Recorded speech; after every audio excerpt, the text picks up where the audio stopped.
the fuck?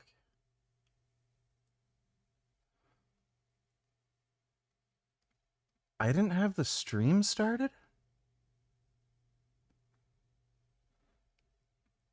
I thought I was just streaming for the last 4 minutes. I could have fucking sworn I clicked go live. What the fuck? Stitching no fap, I'm first Modlinton, you fucking retard.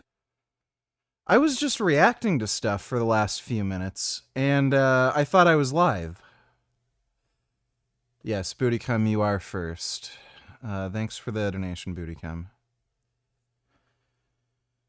Oh, I'm tired. Great stuff. Right from the get-go. And we have one of the new animations. Thank you to Jonathan for our first contribution of this new streaming week. Very nice. Good stuff.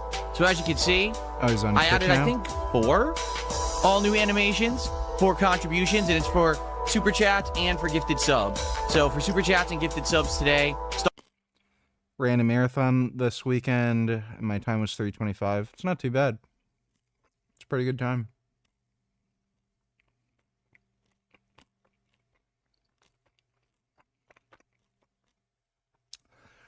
Is the Hisense E7 Pro, E7 blah blah blah, 4K 144 hertz, good gaming TV. I actually have a Hisense. I don't know why that's not showing up. That's weird. I don't know if that's the wrong...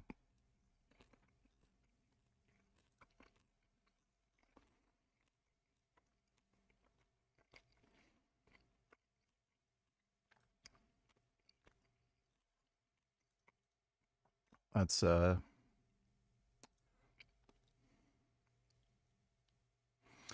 have a Hisense TV. I got it because it was actually way better than the Samsung TVs with similar specs and cheaper.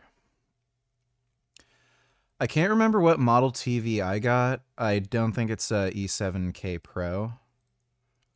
But it is LED. I know it does at least 120 hertz, and it's got local dimming and HDR. It's great. The HDR on that TV is fantastic. I was playing Uncharted 4 on that TV, and it's actually crazy how bright it gets. It looks extremely realistic when you see some of the HDR content. Yeah, the Hisense TVs, especially when you compare them to like other like Samsungs or Sonys or whatever, in the same price bracket, the Hisense destroys in terms of value. If you want to spend like $1 billion on a TV, like, you know, 5K plus, like, yeah, then some of the like really, really high end, like Samsungs or some shit, they're gonna outperform. But especially for like the value, the Hisense TVs are really good. So it's probably a good buy. 849 pounds. Yeah, I can't remember what model I got, but the Hisense tend to be good. I'm happy with mine. I don't want to get an OLED panel. I've only been getting the LCD displays because of the burn-in issue. Especially with the way I watch content on my TV. I watch a lot of YouTube and just play like games where there's shit that can very easily burn in. I don't want to bother with an OLED yet. Once they solve the burn-in issue, I'll get an OLED, but right now, I've seen people talk about it. Like, it is a big deal. A lot of people who do gaming or productivity work or some shit with those sorts of displays, They say after 2 years, like, you really want to get a new one, so that kind of seems shitty. Oh, yeah. Yeah, no. It only displays 119.88 FPS, doesn't show 120 FPS. Why is that? It's 120 FPS, dude. It's just some bullshit. Has something to do with technology stuff. Starting today, you will see new animations in the rotation. I'm very excited. So good stuff, right? Welcome back, everyone. I'm happy to be back. It is time. Current gen OLEDs don't suffer burn-in at all. I'll look into it. No boutique, I have the chat on live chat and don't see any earlier other messages but mine.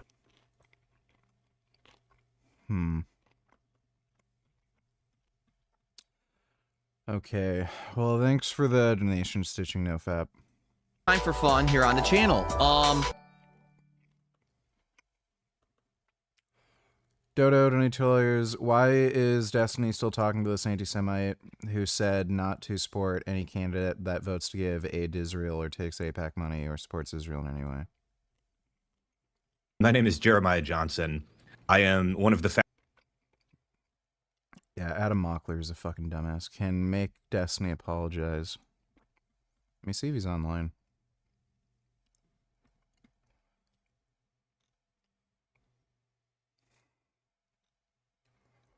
He is not online. Next time he's online, I'll bring that up. It's kind of funny how Destiny, like, criticizes insane fucktards like Hassan, who recommends not supporting Democratic candidates on that basis and says that's why you should never listen to somebody like Hassan, but then he has Adam Mockler on. It's just a complete joke. Thanks for the donation, though, Dodo.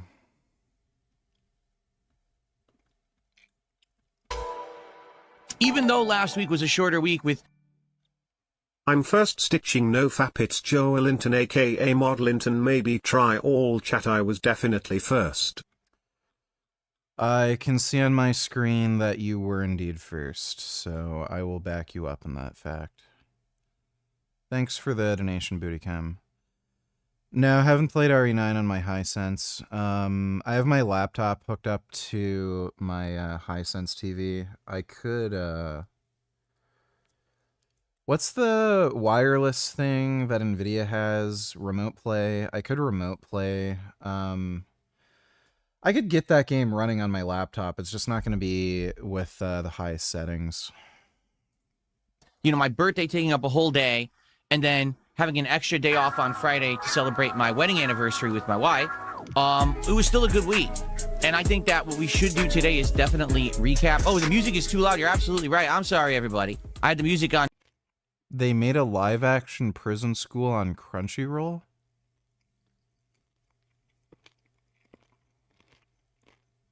Okay, I gotta take a look at that. Maximum volume.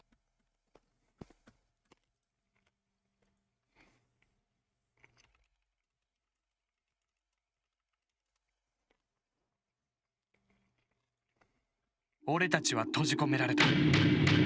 この出口なしの檻の中に。これからがさ。覗きの罪で監獄に入ってしまった男子。我々裏生徒会に絶対服従です。彼らの青春に未来はあるのか。This looks terrible. She seems to be well cast, but yeah, this just looks terrible. 彼らの青春に未来はあるのか。待っててくれ、千代ちゃん。俺は必ず脱獄する。This is so weird.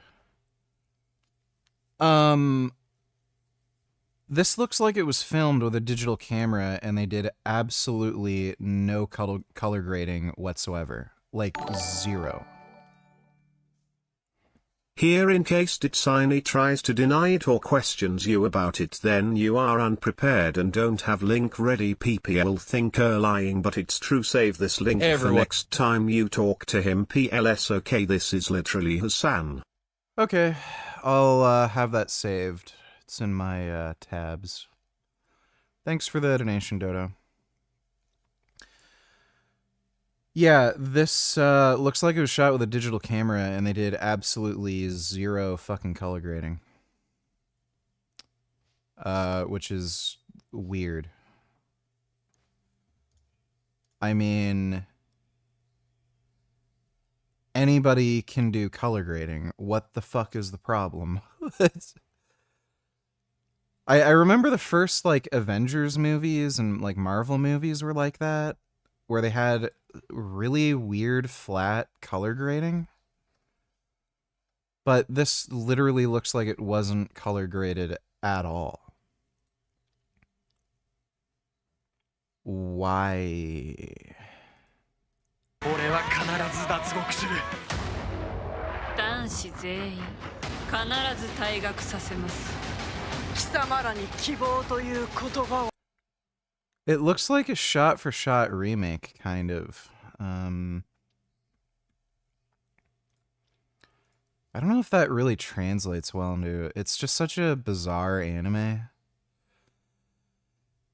I don't know why they'd even attempt this. I don't know. It's probably not. Doesn't look good at all. I don't know if I'll bother watching that.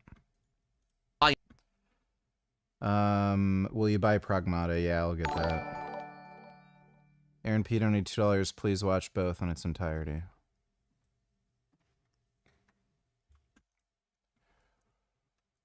Is the art of never thinking. Overthinking doesn't exist. You don't even use your frontal lobe anymore. Logic's thrown out the window. You're simply just taking action. You're in flow state. You're not questioning or trying to overanalyze what you're doing. A lot of people find themselves, you know, overthinking a situation to a point where they're not taking any action. Being retarded, you don't have a thought process. You're not trying to calculate what the outcome may be. You're learning from the outcome. You're just taking action. I think there'd be a lot more progression in the world if everybody adopted the lifestyle of retard maxing. It's not a mindset. A mindset revolves, you know, you gotta be in your head. It's an outer body experience. It's with your gut. It's like your intrusive thoughts become real life. You're just taking action and you're learning. You're building lore. You're building experience. You're retarded. Retard. Mm-hmm.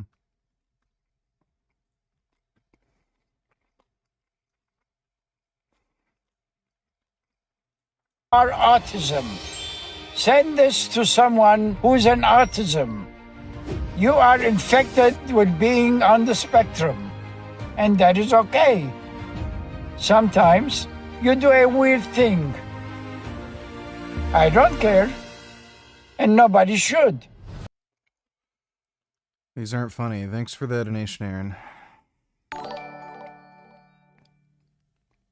There's only the two options: best chats and live chat. No all chat. Live chat shows every message and yours isn't there. Yeah, it probably has something to do with him commenting before the stream started. Thanks for the donation, Stitching No Fap. What are my PC specs? I've got an RTX 4090, 32 gigs RAM, and I have one of those i9s that had the weird problem with them. Is it the 1390 or 13900K, something like that? So I'm considering replacing that. I got lucky. It wasn't permanently damaged. I updated the BIOS and it's running fine, but I might still get a newer AMD.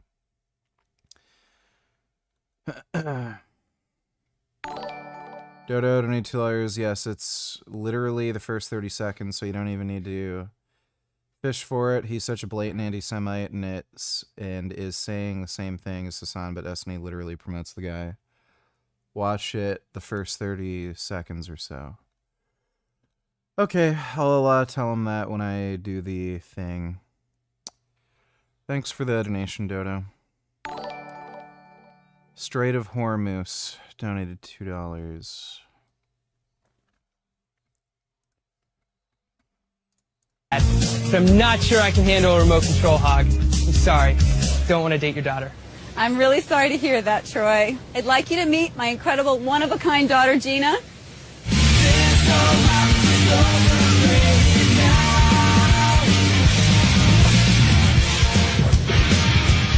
I've just eliminated 2 cute girls. Hope I haven't picked a monster. Ida, they say opposites attract, and your daughter's wild side would be a perfect fit for this square guy. Ida, I would like to date your daughter. It's awesome! Meet my crazy daughter, Alex. You're my butterball, baby. Yeah. I mean, if the mom's fat. That other chick was not good looking either, so fucking cares. Just fake TV.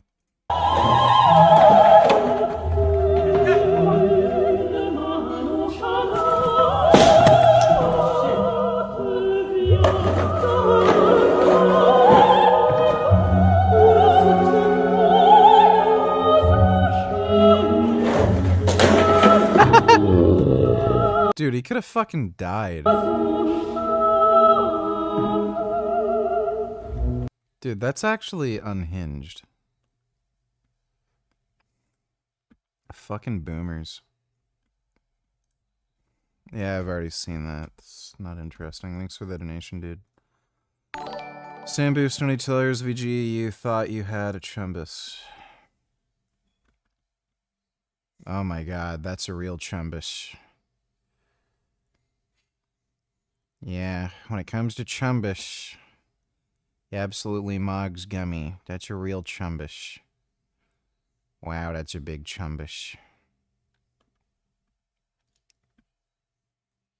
Oh my god. They're chumbishes too. Those are really good chumbishes.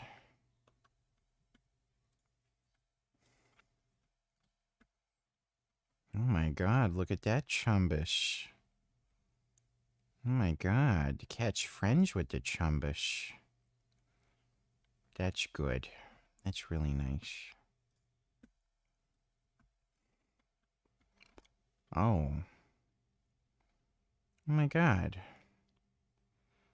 Oh, they're friends. Oh my goodness. Just giving the kitty a hug. It's a nice meerkat. My god. Oh. It's a tanuki. That's a good chumbish tanuki. All tanukis are chumbishes. I like tanukis. Tanukis are good. That's a nice tanuki. Thanks for the donation, Sambus. Donate $3. Mr. President, did you post that picture of yourself depicted as Jesus Christ? Well, it wasn't depicted. It was me. I did post it, and I thought it was me as a doctor, and it had to do with Red Cross as a Red Cross worker there, which we support. And only the fake news could come up with that one. So I just heard about it, and I said, how did they come up with that? It's supposed to be me as a doctor making people. Okay.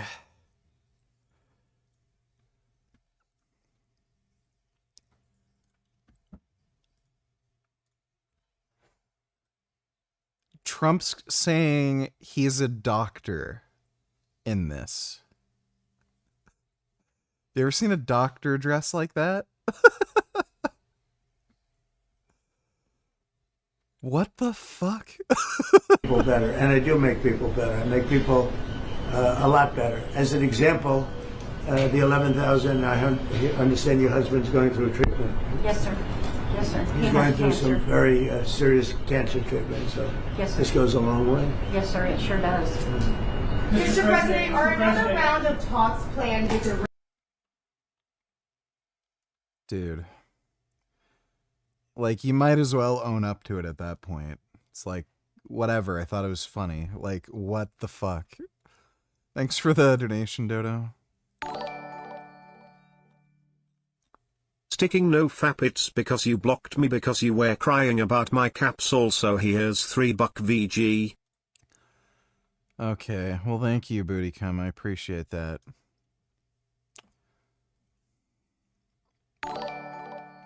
Dodo donated $2. Yeah, I've already seen that. What the hell? So it's not even city run. Watch this.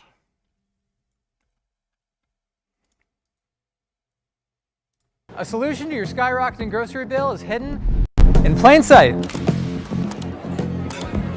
This may look like a traditional food hall. It's about to be a lot more. We're here at La Marqueta, which will soon be home to one of the 5 city-run grocery stores across New York City. Today, New York City Mayor Zohran Mamdani is announcing the first of 5 sites for his administration's city-owned grocery stores. The food hall you see today is going to remain, but it'll be expanded into a neighboring empty lot, which will be turned into a publicly run supermarket. How is this store going to run? So the city will contract a private vendor that will run these grocery stores. As part of that contract, they will be required to pay union standards to their workers. That's not a suggestion, it is a requirement. Also, another So this is not what he promised. And I don't even know why the fuck they're doing this.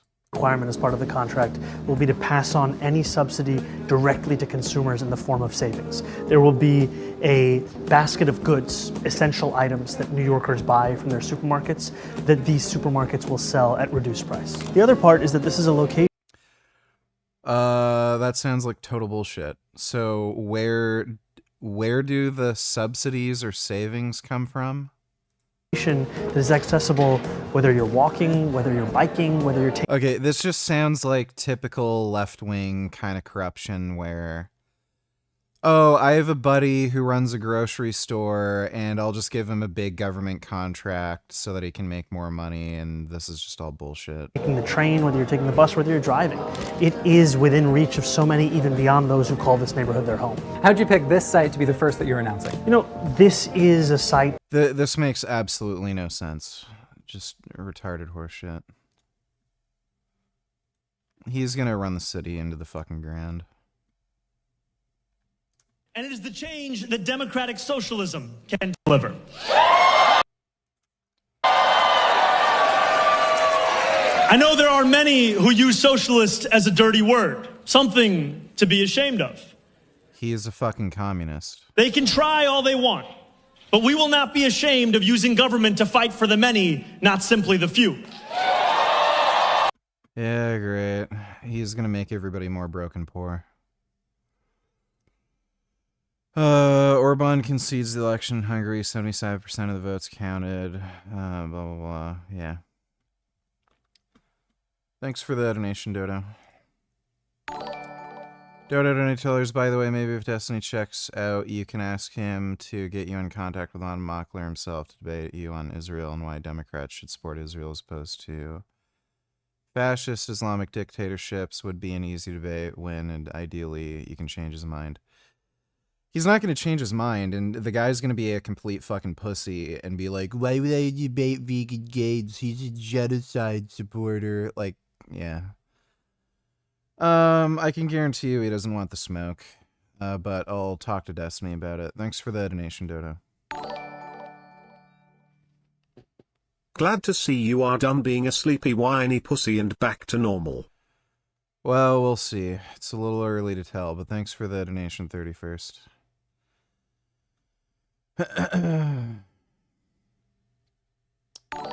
Ben Boy donated $2.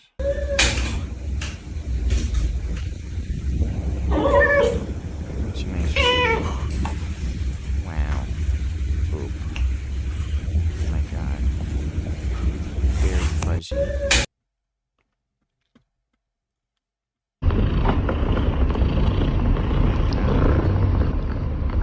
What a nice fuzzy kitty. Very handsome. So nice. That's very good. This cat kind of looks like mine. Well, that's nice. That's a pretty kitty. Thanks for the donation, Ben Boy. Straight of Hormoose donated $2.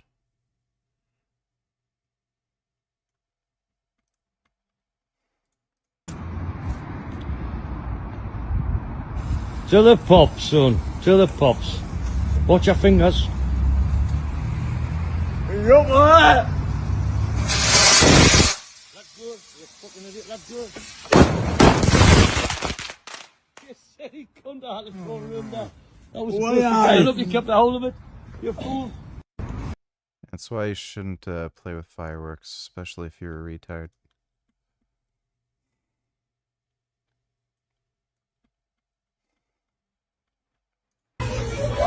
Look at goat. I know. Look at that white goat. Oh, they are so cute. I know. Look, there's a black one. Black one. Goat. Black and white one.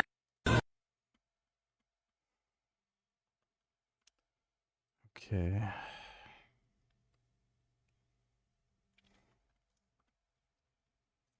Up your toes for 25 bucks. No. I need more than that. All right, fuck it. Let me sell your toes for 50 bucks. No. 300? God damn, that's a whole workday. 300 for your toes? Yeah. How much? 150? 150. Why are you sending this shit? Great. That's because it is.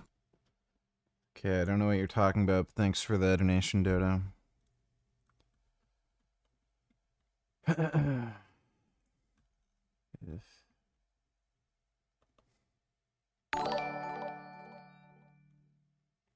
Does testosterone help with confidence?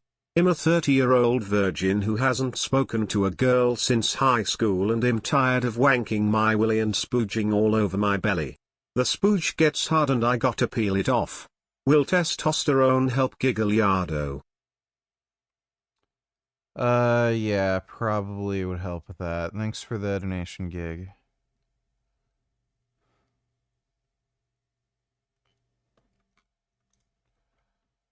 Oh my god, fucking why?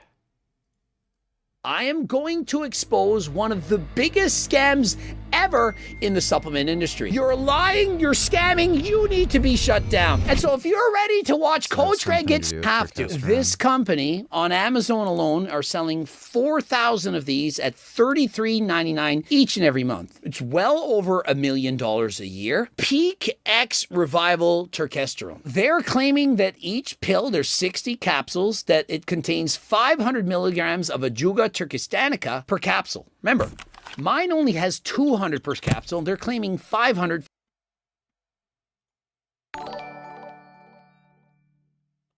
I'm referring to socialism.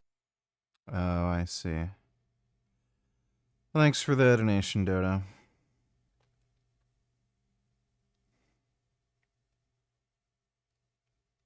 Never read the manga, Promised Neverland. I saw the anime. Both the anime and the manga apparently had a terrible ending, so Dodo donated $2. CNN just reported that the U.S. intelligence community believes China is preparing to send air defense systems to Iran within the next few weeks. Like that'll help. China preparing to provide Iran with air defense systems. They're just going to get blown up.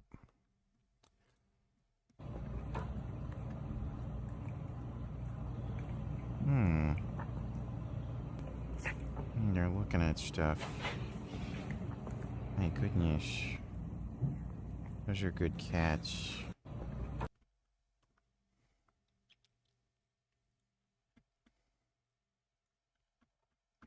Almost $2 million for hundreds of fast food and retail workers. We are not going to take violations of these. Great. He's accomplished nothing. The rents are sky high. Urgent phone call from Saudi Crown Prince. Changed Trump's decision at last minute. President Trump intended to declare a complete ceasefire. Tense phone call, Saudi Prince. Changed plan according to White House. Trump not to stop the war. Historic opportunity. Must finish the job in exchange for continuing funding. Saudi Arabia. Unprecedented backdrop. Okay. Good. Thanks for the donation, Dodo. Dodo $2. Adam wouldn't pussy out from debating you. He goes on Pierce Morgan Jubilee. Yeah, well, they're not competent debaters, and it's not on that specific topic, so... Other shows debate so-called genocide supporters, so you can bring it up and see if Destiny can get a debate set up between you two. The only thing he may think your channel's small, well... I'm sure he'll come up with whatever fucking excuse, because he's a little bitch, so... Again, I don't think that guy wants the smoke. Thanks for the donation, Dodo. For only $33.99. So an amazing deal, right? I mean, this is amazing. What a great company. I love how Greg is acting like he's not scamming anybody any more than this company is. So they're selling fake turkesterone. Whoopie fucking diddly do. It's not like your turkesterone does shit anyway. Give me a fucking break. Okay, whatever. The corruption We can skip that one. is not stopping. We've got a lot more stories today. But first I want to talk about the reason why. It's because they're... Dodo donate $2 or $3. Climate change activist slams Trump's threats against Iran. Shouldn't she be happy that less oil is being... So, she's just getting paid. This channel reposts deleted unhinged Frank Mentz. There's some crazy ones uploaded here that Frank deleted off his pages before you were able to react to them. Okay, we'll take a look at that in a minute. Thanks for the donation, Sleepy. So, yeah, Greta Thunberg's just getting paid by the Chinese Communist Party. This is how she's paying her bills. What a fucking loser. Thanks for the donation, Dodo. Strait of Hormuz donated $2.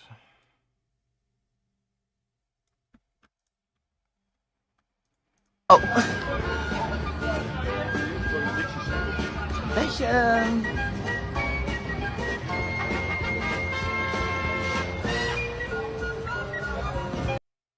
That's not what that's for. This isn't a urinal, is it? I think it is, man. Fresh. Whoa. Whoa.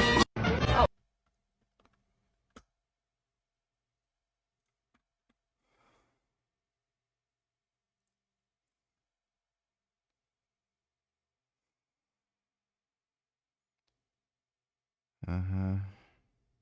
Yeah, I've seen that. Somebody already sent it to me.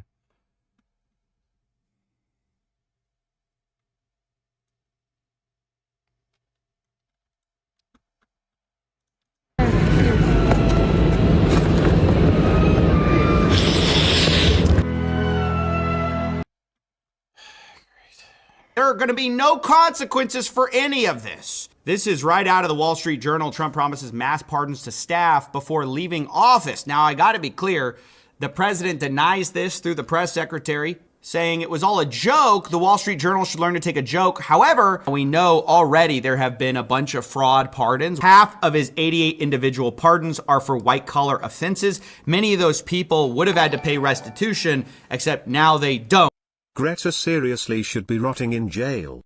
Yes, thanks for the donation, Dodo. So their victims literally are not going to get their money back. One estimate put the total amount at approximately $1.3 billion in restitutions and fines that have been eliminated. And the corruption has gotten so insane that everyone has started to admit it, even people who are friends with this administration. The Trump family has enriched itself to the tune of $4 billion since taking office again in... Yeah, right. I get it. Let's get into some China stuff.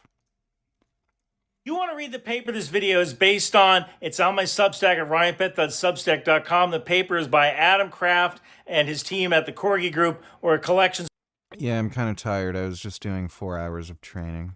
Operations Resource Group for Intelligence. You can find that at ryanpet.substack.com. Thanks, Adam, for getting me this paper and allowing me to do this video. President Trump's blockade, not a quarantine, an active war type blockade of Iran, just put China on a countdown timer to destruction. Dodo and HLRs react to this, VG. Nope. And this. I'm Avital Zeisler. Self-defense and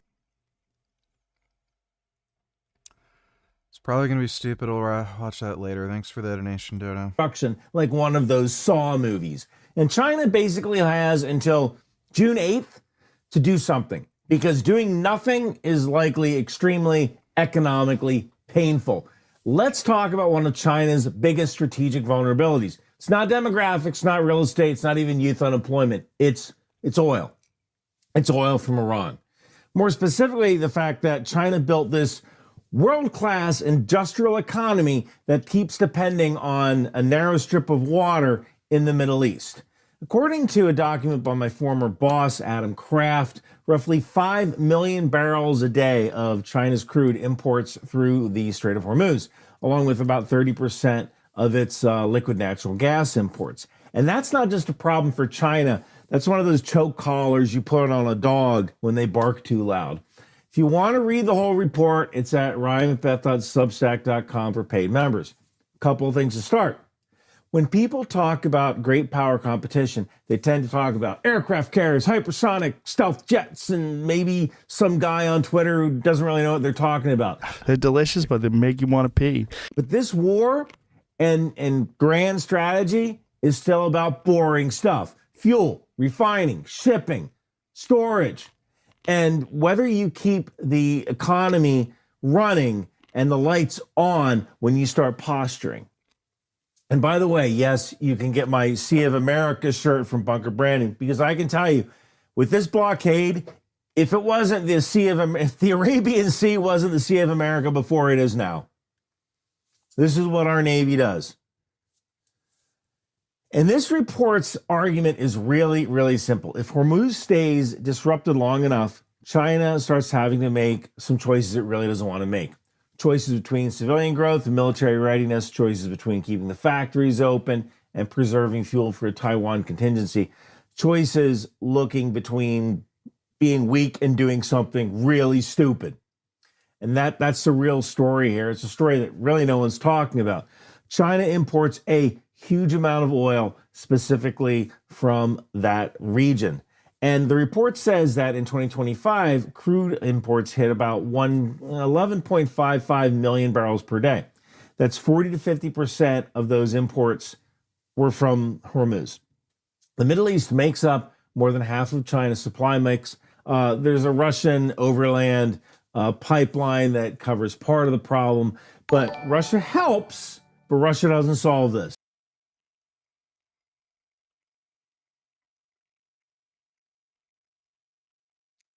Dodo and HLers. First, Trump's unsanctioned Iranian oil. Second, lets the ship their oil out the strait. But now, finally, he's doing a blockade. He is so incompetent. Should have been doing this from the beginning. So our next guest served 5 presidents as a mediator and played a key role on Iran nuclear negotiations. Former Ambassador Dennis Ross joins us now. So great to have you. Thank you for joining us this morning, Dennis. So how significant is this decision by President Trump? Well, I think it's a huge decision. I think it's one actually I would have favored doing before.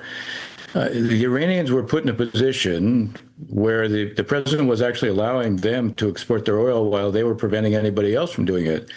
Now, I understand the logic. The logic was to try to keep oil prices down, but it made the Iranians think that they had leverage over us. And what's happening now is they will be prevented from exporting their oil. That means they will be prevented from generating any revenue.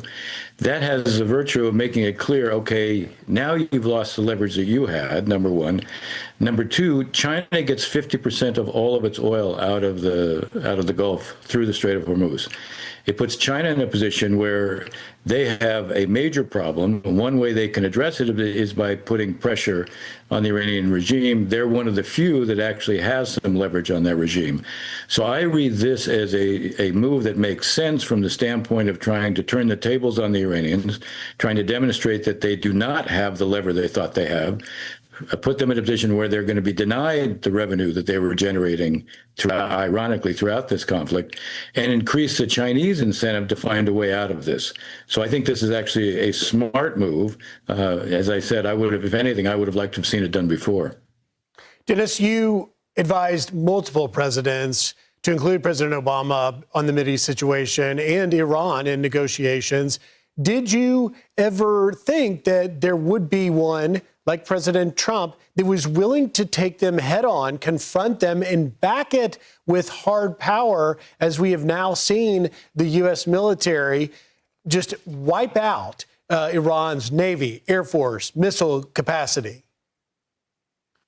Look, one of the most interesting things that we should be mindful of and also recognize, American presidents, Republican and Democratic alike, No, didn't get my ear checked out. Might go tomorrow. And the international community accepted Iran creating thresholds that were unacceptable. And every time they created one of these thresholds and a new baseline, everybody said, well, it doesn't rise to the risk of going to war. But every time that happened, they changed the baseline. I'll give you a great example. During the Biden administration, the Iranians, after the Israelis hit one of their centrifuge assembly plants, said, okay, because of that, we're now going to enrich to 60%. 60% is near weapons grade. It's a near weapons grade fissile material, and you had the Secretary General of the IAEA, the nuclear watchdog agency, who said there is no justifiable civilian purpose to enrich to 60%, no justifiable civilian purpose. And yet the world lived with it. So each of these thresholds that was established, the world accepted. Sooner or later, if you didn't act, this is where we were going to be. So now the president has acted, taken away their sense of impunity. We did have. You wrote earlier that before this breaking news announcement, that either militarily or through negotiations, the Iranians must give up control of the strait or face the world isolation, sanctions by all. Do you see, after now this breaking news announcement and decision by our president, that we will receive global support? Will we receive NATO support? Will we receive Gulf ally support in the way of sanctions toward Iran? For sure, we're going to see it from the Gulf states. We should see it from the European allies. As I was suggesting, we should see it from the Chinese. Yeah. They depend on this even much more than the Europeans. So this is actually a moment to sharpen the Chinese interest in. This should be, there should be a Security Council resolution that makes it very clear the straits cannot be closed. Iran needs to be politically isolated. They need to be economically I think isolated, and militarily, if this has to continue, that will continue as well. I do think the potential to change the Iranian calculus goes up now that they're not able to generate revenue. They were making a lot of money the last couple of weeks because they were able to sell oil when others couldn't at a much higher price. Well, right now, that revenue will be choked off. Real quick, final question. We often look at Iran and we think that they do not act rationally because we don't understand why they act the way they do. But the truth is, usually countries are acting rationally in a way that maybe we don't necessarily understand. What is their reaction going to be to this? And what is kind of the worst case scenario of how they might respond to this? The worst case scenario, first of all, I think your point is right. There's a tendency to apply our rationality to others. They see it through their own kind of lens, which may not seem rational to us. The worst case is they decide, okay, if we can't export our oil now and can't generate revenue, we will attack the most sensitive targets among the Gulf states. We'll go after their oil facilities as a way of putting pressure back on the United States to ease this on us. We have to be as capable as we can be in terms of defending those capabilities. We don't want to see in Saudi Arabia or the UAE or Kuwait, we don't want to see, or Qatar, we don't want to see what are soft, high-value, energy-related producing targets hit in a way that disables them for some time to come. And Iran, I think if you ask me what's the worst case, I think we have to be prepared. That's what they may try to target right now. So this thing can spin out of control. Hopefully China just pressures them to stop being dickheads.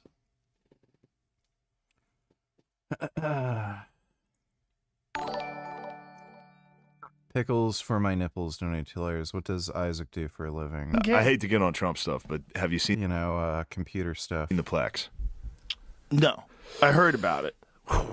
So his plaque's under everybody's name. He's kind of trashing every other president.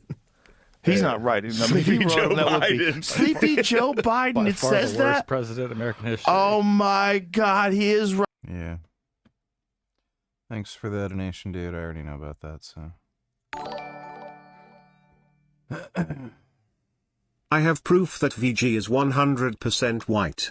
This is a photo I took of him at the beach trying to get a tan without anyone noticing. And the evidence in his hand is astounding. Don't believe anything this guy says, chat. Is that my wiener popping out?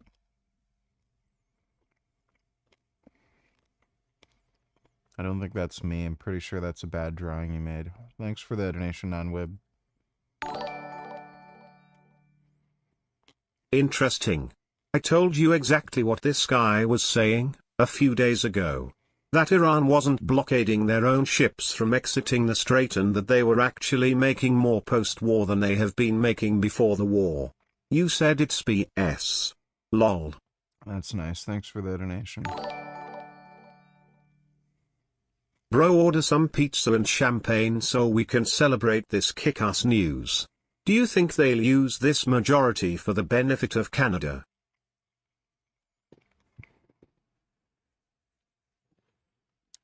Oh, that's nice. Yeah, so they're just gonna try to take away all our rights and freedoms now. So that's good. Thanks for the donation, Scare. I'm not sure how I feel about what Trump is doing because if oil prices go high enough, maybe for once we'll get some decent public transportation in the US and Canada, although I doubt it. Price hikes will just make people poorer probably and not much else. Public transit infrastructure projects are extremely expensive and take a very long fucking time to build, so no, that's not happening. Thanks for the donation, though, Ben Boy. And this is kind of where starts to become like a huge problem. Think of it like this. China's like this bodybuilder, right? They spent years getting huge and terrifying, right? But half of their calories still come from chicken. So you don't need to punch this guy in the face. You just need to cut off their supply of chicken. Now, it's obvious China's answer is like, well, we have reserves. And they do. This document estimates that China's strategic and commercial petroleum reserves total roughly 1.1 to 1.3 billion barrels, which sounds enormous, because it is. This gives Beijing like a 100-day supply buffer under normal conditions, at least on paper. The important part is not the total. The important part is the clock. The report says that the disruption clock began on February 28th, and by the assessment date, 43 days have already elapsed. That leaves an estimated 57 days before the crunch becomes more serious. So that's June 8th, 2026. China has until June 8th of this year before their lack of oil starts to become a problem. A reserve is not immunity. A reserve is a time buffer. And that's all it is. It's a giant gas can in the garage. It's very useful. But if your daily commute is 90 miles and the gas station is closed, that can isn't a permanent solution. It prevents the pain from becoming unbearable immediately. Now, the report kind of breaks this into phases. During a short disruption, China kind of muddles through higher prices, some industrial slowdown, but manageable. In a medium disruption, 60 to 90 days, you start seeing real industrial strain, power grid stress, competition between civilian consumption and military needs. Once you get past 90 days, this report argues that you begin approaching real economic triage, right? Industrial contraction, social stability risk, hard political choices for Xi Jinping. Beyond 120 days, the document describes structural economic collapse, financial degradation, and military readiness. I want to pause there because that part matters. This is not just an economic story. This is a Taiwan story. because the same reserve barrels China would want for a major military contingency are the barrels it might have to burn to keep its domestic economy kind of wheezing on by, right? Like a Dodge Neon going uphill in 1998.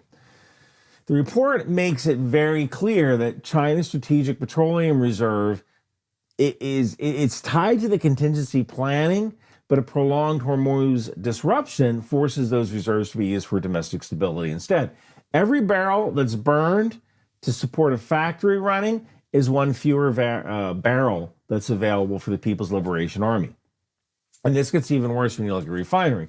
People think of like oil and it's just get more oil, and that's not enough. Crude oil in the ground or in storage is not the same thing as JP on a truck, diesel in a tank battalion, or naval fuel. I think they call it bunker fuel on a replenishment ship. The document argues that China's military fuel architecture depends heavily on coastal refineries, maritime imports as well. So a blockade or sustained disruption doesn't reduce the total energy input. It hits the system that turns the crude into usable military fuel. And that is a much nastier problem than just like a price spike. It means that the PLA's fuel problem isn't just do we have enough, it's can we process it, move it, prioritize it, sustain operations over time. The report also gives a wartime PLA fuel window at about 60 to 100 days using redirected civilian supply and reserves. And it notes that China can requisition civilian fuel under its mobilization laws. I mean, it makes sense, right? Probably. You know what happened to Liver King? Hasn't posted in a long time, went silent everywhere. Yeah, he's probably committed to a mental health facility. It's pretty clear that he had some sort of psychedelic drug-induced psychosis. So, he probably finally got committed, if I had to guess. Any country can do that. But that creates another problem. Every single gallon redirected to the military increases that civilian pain. So the same military-civil fusion system that looks efficient in peacetime becomes a real political liability during a prolonged disruption. And that's the kind of thing authoritarian systems hate. Because on paper, an authoritarian state looks very decisive, right? The leader, the great leader says something, the whole country acts. But in reality, authoritarian states are often very brittle. They can absorb hardship right up until the moment they suddenly can't. Now let's talk sectors here, because this report also points out that damage would not be evenly distributed. Manufacturing gets hit hard. Petrochemicals, textiles, plastics, synthetic fibers, all of these rely on oil-linked inputs. Liquid natural gas stress affects power generation. Funny enough, EV batteries, supply chains get squeezed because petroleum coke and other petroleum derived stuff, those products tighten, right? And now you can't make the plastic to hold your EV batteries. You don't think of stuff like that, right? EV, it's so natural. Fertilizer and agriculture start feeling the pressure because Gulf supply matters there as well. Financial markets start pricing in risk as energy security worsens. So when people say, oh, China can absorb it, yeah, they can to a point. Absorb is doing a lot of the work here. What they really mean is that China can start spreading the pain around, which isn't the same as actually solving the freaking problem. Now, the document also outlines 4 broad Chinese responses. Option 1 is put pressure on Iran and quietly push for a reopening. This helps economically, but it makes Beijing look weak and throws Iran under the bus. Honestly, Iran should be under the bus. I mean, if you think about it, if the Iranian regime falls, China probably doesn't really care whether the Iranian regime stays in power or falls, because they can theoretically get their oil no matter who is in charge. Could be a problem in wartime if Iran takes America's side if China invades Taiwan, right? But odds are during any sort of Taiwan contingency, the U.S. is going to put destroyers in the Strait of Malacca and cut off China's oil supply anyway. So that could happen anyway. I think this is the most likely course of action, that China will start to pressure Iran to just agree to whatever America demands. Option 2 is naval escorts for Chinese shipping. That sounds like really macho and sovereign. All the idiots on Twitter are going to talk about this, but it creates a dangerous proximity to the U.S. Navy and raises escalation risk. Vlog from Gideon from the stream with the pedo fight. Kinda minty, not terribly long. Here's $10 to watch. This seems entirely boring and not worth my time. Signed the contract. Have you guys seen Box the G's? Box. Ooh. Hours, so enjoy it. All right, bro. Wise words. Wise words. What All you, right, bro. what you gotta say? What you mean? I said what I had to say. Feel me? You have any boxing training? Hell yeah. I'm from St. Louis. What does you being from St. Louis have to do with boxing? You already know. Murder capital. Why are you talking? Why are you gay, my nigga? 130. Bro, there's 6th grade girls that weigh more than that. Where we at? Because I'm probably not better. 143.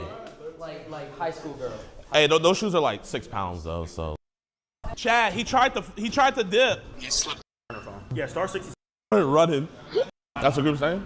Yeah. Or he Hey, okay. Before I get in the ring. Oh, in the garden right through my phone. Riveting. Great. Thank you for sending me this. Awesome. I was already sent 5 videos about the same fucking thing already. Thanks for the donation, Pooh.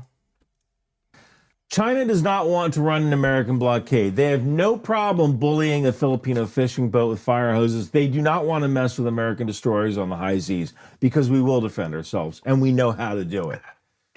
Option 3 here is to retaliate economically, like cut off the U.S. supply of rare earths, critical minerals, that kind of thing. They did that before last year when President Trump added tariffs to China. That imposes costs on the U.S., but it doesn't reopen the Strait of Hormuz. Option 4 is some sort of strategic patience, like draw down reserves of oil and just try to increase Russian overland imports. I don't know how you do that. Somehow wait for diplomacy. But do nothing is the worst option. And it's a lot harder to bring Russian oil over land than it is to move it by sea. I mean, you can't just... Why is China so interested in Taiwan? It's basically just money. You know, they have a communist government. They're gonna forever remain broke. Their whole strategy for building wealth has basically failed. And they're always just gonna be really low productivity country. So they basically have had the strategy of make things way cheaper than everybody else and make more than everybody else and be the world's like biggest, you know, manufacturer of kind of low skill goods. So like anybody can make jeans, anybody can make like clothes, there's a lot of like, you know, cheap electronic parts and stuff that come from China, you know, stuff like that. That's been their whole strategy. And again, you're never going to make much money doing that sort of stuff. So they want to get control of Taiwan so that they can get the chip manufacturing. And then they can make like high technology, high end components that the entire world needs. So it's also massively beneficial geopolitically because, again, if you have control of the world's chip manufacturing, that means you're going to have access to basically all the world's computer systems, a lot of their military technology, and for the AI race, it's also massively beneficial too. So that's basically it. Just snap in a pipeline, right? Pipelines take time to engineer and build. The report assesses that this last option is the most likely near-term Chinese posture, which makes sense. It's the least risky militarily, but it's also the option where the meter keeps running, and that's the trap. Strategic patience sounds great until day 61, then it starts sounding expensive. By day 91, it's a race between diplomacy and depletion because things are starting to get dangerous. If you want a bigger strategic takeaway, it's basically this. China looks super scary when you look at all their ships and missiles and aircraft and rocket force brigades, all that stuff. But this document is a reminder that industrial warfare is downstream of logistics, and logistics is downstream of energy. If a rival can impose severe stress on your fuel systems without invading you, then your strategic freedom of action is a lot smaller than it looks on parade day. This report's bottom line is that energy dependence has become a direct instrument of leverage against the People's Republic of China. And this matters far beyond Iran, because Beijing is always studying the U.S. They're always doing it. And one lesson here is that maritime dominance isn't just about sinking ships. It's not about hypersonic missiles. It's about controlling the economic oxygen. And you don't have to destroy China to hurt China. You just have to make China burn their reserve barrels of oil faster than they can replace them. And if that sounds familiar, it's because this is what great power competition looks like. What happens when you take out all the tweets of people that don't know what they're talking about and you shut down the PowerPoint. Because this isn't magic or memes or Twitter experts who are like, bro, they'll just reroute it. LOL, America's done. Because someday someone says like, oh, why don't you just? That's a great way of showing you have no idea what you're talking about. China's energy timeline is not just about military readiness. It's about... Cam, don't you tell her, did you see this already actually real, by the way? He got arrested. It's not AI. Is this the fucking guy screaming? Yes, I've seen it already, okay? Thanks for the donation. Oh my God. Energy confidence. And Beijing has some serious vulnerabilities in maritime energy dependence, which no amount of Twitter chest thumping can completely erase. And if this disruption continues, China will eventually have to choose between escalation, humiliation, or economic pain. And finally, this thing should let you know that logistics isn't a side quest.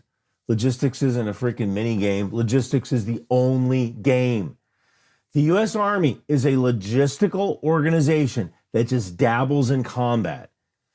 And if you can't logistics, you can't project power. At the end of the day, this report is really describing a strategic hourglass. How tall are you without shoes? How long is your penis when fully erect, in inches? What is your bi-delt measurement? What is the size of your waist? I'm 6'3" without shoes. If you want to know my penis size, sub to my OnlyFans. I don't know what my bi-delt measurement is, and I don't know what the size of my waist is. Thanks for the donation, Body IQ. China has sand on the top, but that sand is moving down. And once enough of it falls through, a country that looks really powerful on paper starts finding out how much that power was rented. Read the report at ryanpet.substack.com. Get fucked, China. So I would say that's 500 IQ move from Trump. Instructor, published author, and motivational speaker. I am here today to answer your asking what is the best strategy for strike and flee self-defense. When it comes to striking and fleeing, one of the most effective strikes is a push kick because it's targeting the groin, a vulnerable target. It's creating additional distance for you to escape, and it works very well for that strategy and that overall objective. I really want to show you this one, so let's go. So whenever it comes to striking for self-defense, I want to target a vulnerable area with a harder surface area on my body, and I want to strike through the target for maximum impact. So for the push kick, I'm driving the ball of my foot through the attacker's groin and creating that space. I'm also... No woman without training is going to be able to do this shit. Like, generally speaking, if you talk to actual self-defense experts, they will usually advise you not to do any kicks. Because it is so easy to slip miss, like get off balance. So I don't know why the fuck it's like, especially in the United States, why women's self-defense doesn't revolve around the use of firearms. You're a woman. You can't do shit. Like, you live in the States. Get a gun. What the fuck are you doing, you dumb bitch? Like, it's so stupid. Oxrit donated $2. He broke into the guy's house, though. You didn't see the video from inside the house, did you? The guy raced home. Try beating him up with a shovel, by the way. He's wearing a Demon Slayer shirt. Well, yeah, that makes sense. Okay. Get the fuck out of my outside. Okay, that's great. Thanks for the donation, Oxrit. Generating more power by bringing my hips forward. So let's do it. Are you okay? So basically, she's telling you to do a teep, but to the groin. Like again, try doing this when you have no training. Like, you're... Also, like, this idea that, oh, just kick him in the nuts, it doesn't work. Like, especially, like, so many people wear jeans and stuff.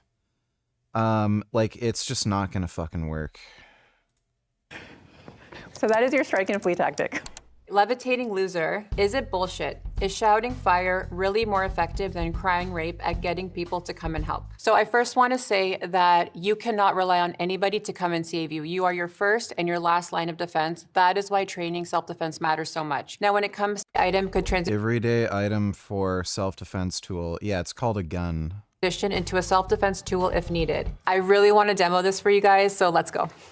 All right, any everyday object can be used to defend yourself with if it helps shield you, buy you time, disrupt an attack. A chair is a great example, and a purse is also a great example. Here, for the chair, it serves as a shield. It also helps create distance, and worst case scenario, as a last resort, I'm able to strike with it.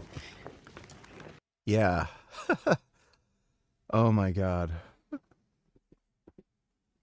You're a woman. You can't do anything. Like...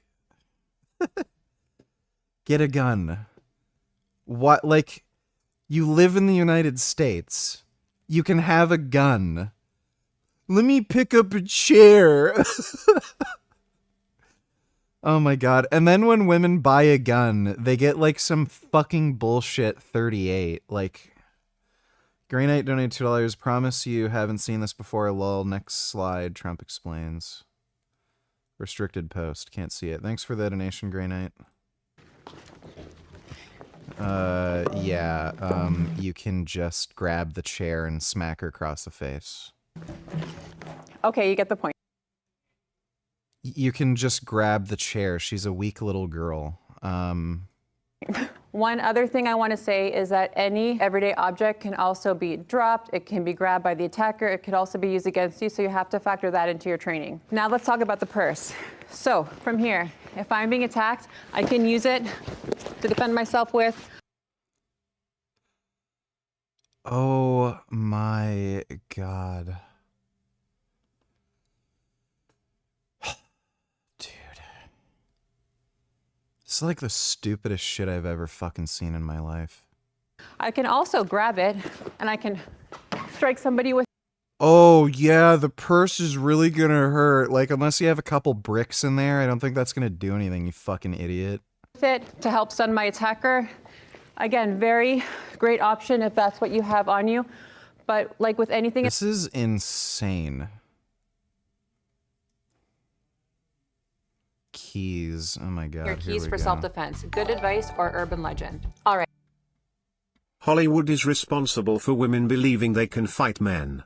They don't realize that movies aren't real life. Oh yeah, like Atomic Blonde. Oh my god, dude. I watched Atomic Blonde again recently. I like that movie. It was a good movie, but like... This chick was fighting like 3 dudes at once, and some of these guys were like fucking massive. They were like my size, and it's just like, give me a fucking break, dude. It's so easy to convince women of this bullshit too, because they never fight. They've never fought a dude in their fucking life. Go to a boxing gym, go to like a kickboxing gym, go to a fucking jujitsu class, and try sparring with a dude and see how that goes. Women like never fight in their entire fucking lives. They never fucking go to any martial arts gym where they compete against men. And then they believe this stupid fucking bullshit. Like they're so insane and delusional, and they don't realize how fucking weak they are compared to dudes. Thanks for the donation, Ben Boy.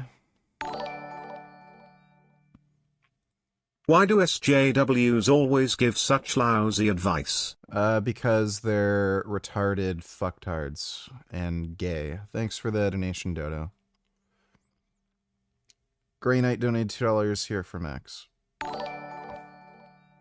Yeah, I saw that. And we already saw that. We reacted to that earlier on stream. Thanks for the donation, Grey Knight. Right. It's very common advice, and I was given that too, but I no longer recommend it. When you use keys to defend yourself with, for example, I'm holding it here, I'm holding it here, I'm holding it here, there is a higher chance that you can injure your own hand rather than generate meaningful stopping power. What I recommend instead is actually getting a device that's specifically designed for your keychain or to have. Oh my god, the Kubatons. Here we go. On you when you're in public that can help you disrupt an attack, such as something like this. You can hold it and you can just do simple hammer fist. It actually looks like this. It's like the motion of banging on a door, and it can help disrupt an attack and create that opportunity for you to escape. Or you can like get a gun. I don't know.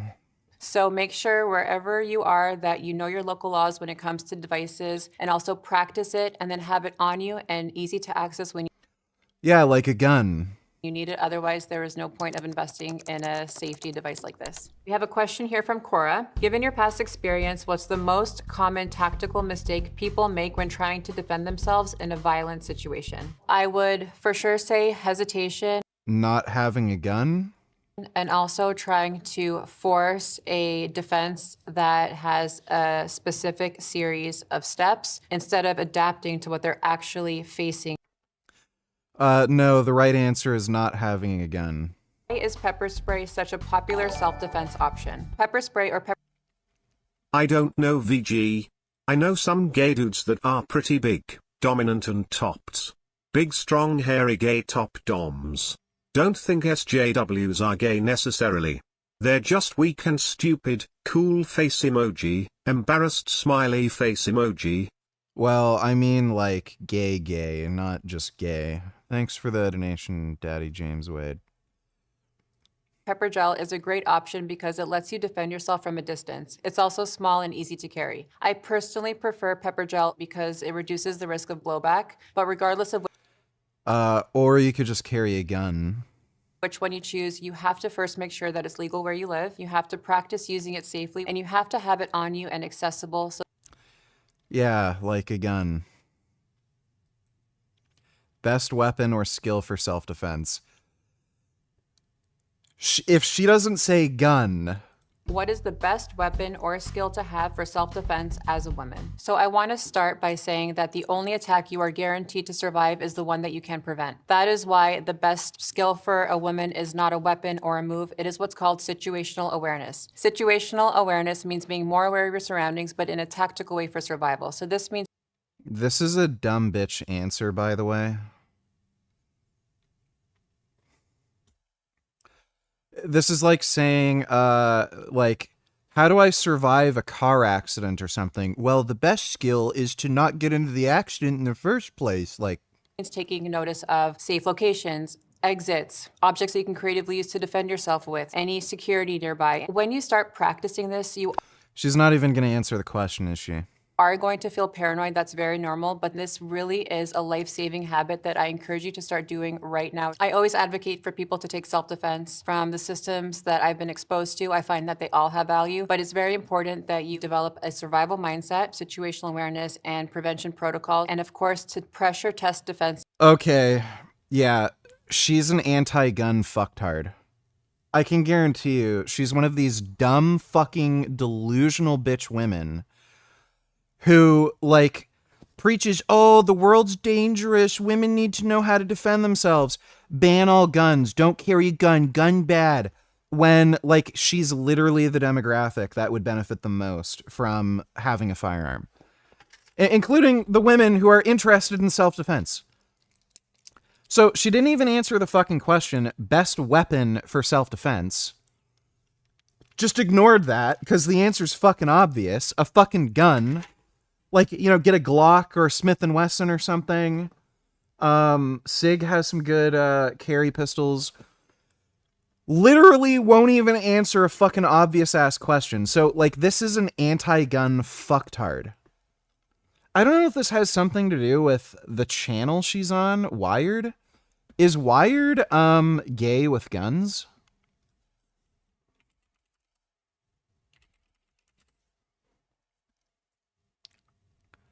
Shit, I can't, yeah, fucking YouTube. I think I can show images of guns, but I can't show anybody holding guns. That's the thing. I'm not gonna risk it, but yeah, she's an anti-gun fucktard. Either she's an anti-gun fucktard or the Wired YouTube channel is, like, told her, don't mention anything about firearms because it'll fuck up her YouTube channel or some shit. How to break free when pinned against a wall. Oh, this will be great. Is asking how to break free when pinned against a wall. So when somebody is pinning your wrist against a wall, they are actually body into a better. Oh my God. To continue to defend yourself until you can create that opportunity. So watch this. She's just going to overpower the man. This is going to be hilarious. To escape. If somebody pins your wrist against a wall, you have to act fast before they continue on with their attack. From here, the attacker has both my hands against the wall, giving me a gift where in this moment, I'm able to target the groin. So depending on your striking range, I can go for a knee, I can go for a shin kick to the groin. What I'm going to do next is slide my body over and get ready to do a wrist release if I need to. Yes. Overpower a grown man. Just twist and then the wrist will bend and then your grit, like, oh my God. If it's safe to escape from here, I'm going to escape. If I need to continue striking, I have options. I can control here, I can continue to strike even more and then create distance. Oh my God, this is, like, she's actually gonna get a woman fucking killed if they follow this advice. This is so insanely fucking stupid. Holy shit. The bat? Why does every American house and movies and TV have a baseball bat? Okay. So baseball bats make for great TV, but in reality, they... Yeah, you can hit somebody with a baseball bat. Break free from a hair grab. Oh my God. How do I break free from someone if they grab my hair or my body? So I'm going to highlight the hair grab defense. I get asked this question a lot, but it's better if I show you. Let's go. Again, you have to intercept this attack. Why are these people so opposed to violence when necessary? They're dumbasses, dude. Like, there's no sense trying to rationalize how these people think because they think completely irrationally. Thanks for the donation, Dodo.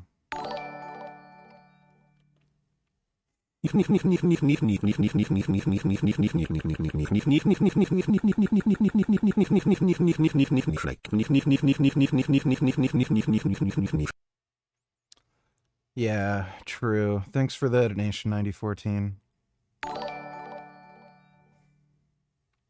The correct self-defense technique against a big strong guy, if... Yeah, I agree. as quickly as possible, because when somebody grabs your hair, they have control over your head, which has control over your body. So let's go through a common scenario where somebody's grabbing my hair. Immediately, I'm getting into my base. I'm wrapping my arm around the attacker's arm. Fucking kill me.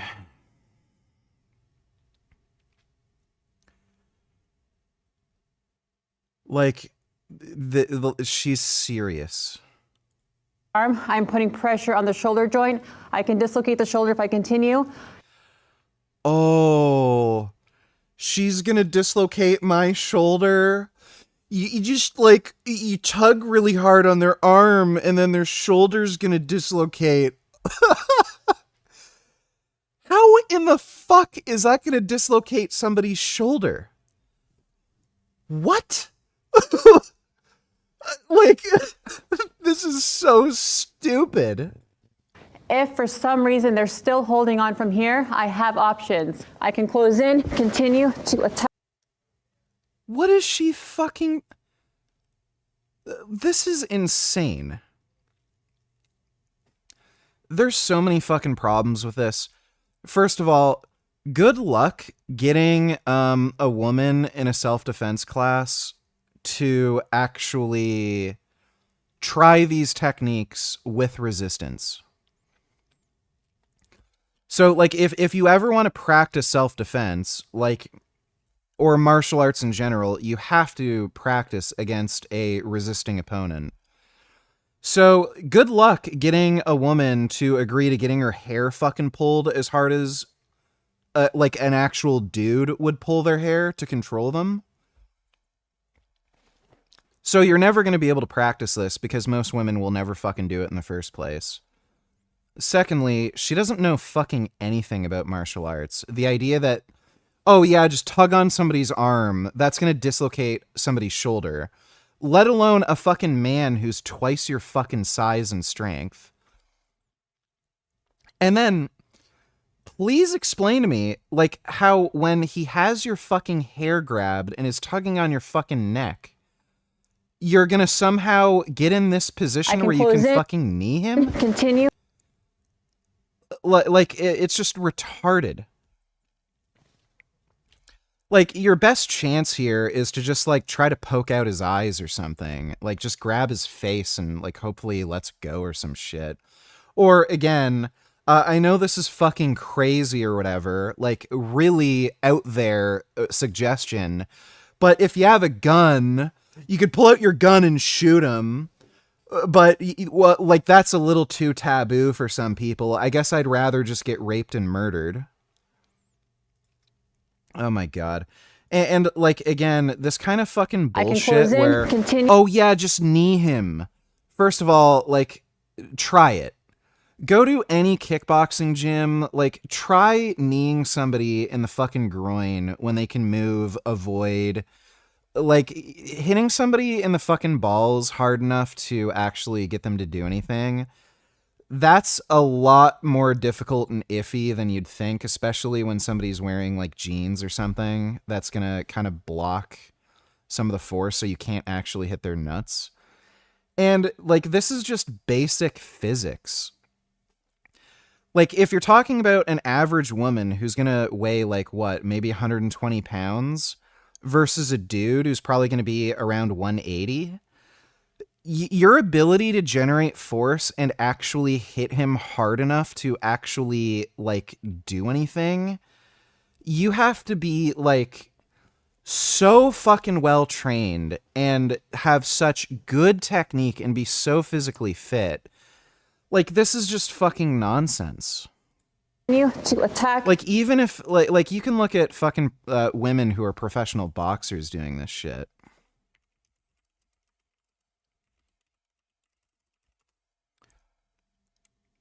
Where's there's some video, female boxer punching man stomach or something. There's some chick who was, like, trying to see if she could hit a dude really hard. And again, it's just simple physics. somebody with more body mass, they're going to be able to absorb more force because the force is going to be spread across a wider area of their body, basically. So it's like punching an elephant. Like, try punching an elephant. Like, it's not going to do anything. It's just because they're so large. The amount of force required to actually, like, transmit enough energy into their body to actually affect them, you just have to be much larger. So when you're talking about women who are way fucking smaller, like half the size of a dude. Yeah, this isn't the video. I don't know where I saw that.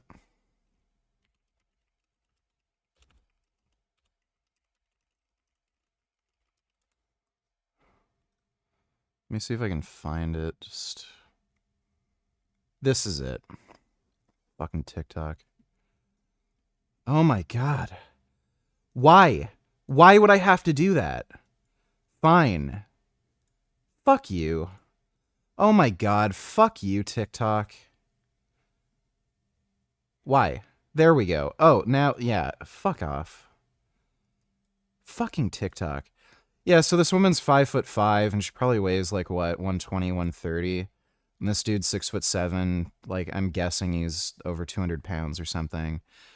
So this chick, like, actually, if I'm not mistaken, she's actually a professional boxer. She tried to hit. She said I could probably knock you down if I punched you in the stomach. This was like a challenge that they filmed. Wailing on this guy's stomach over and over and over again, as hard as she fucking could, literally couldn't do anything. So, like, it's just simple physics. She doesn't weigh enough and doesn't produce enough force to actually be able to hurt this guy. So, same thing if you're gonna do these, like, fucking knees to somebody's body. It's just not gonna do anything. Like, women's self-defense is a fucking joke. Just get a fucking gun.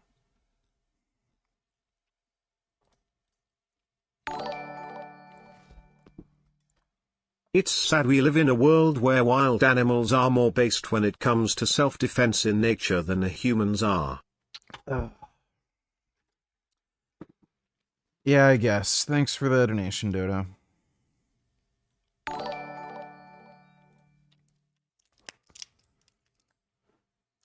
See, I knew you would like this video, VG. Yeah. You were right about that one. Thanks for the donation, Dodo. Sleepy, you don't need $2. Oh my god, what the fuck?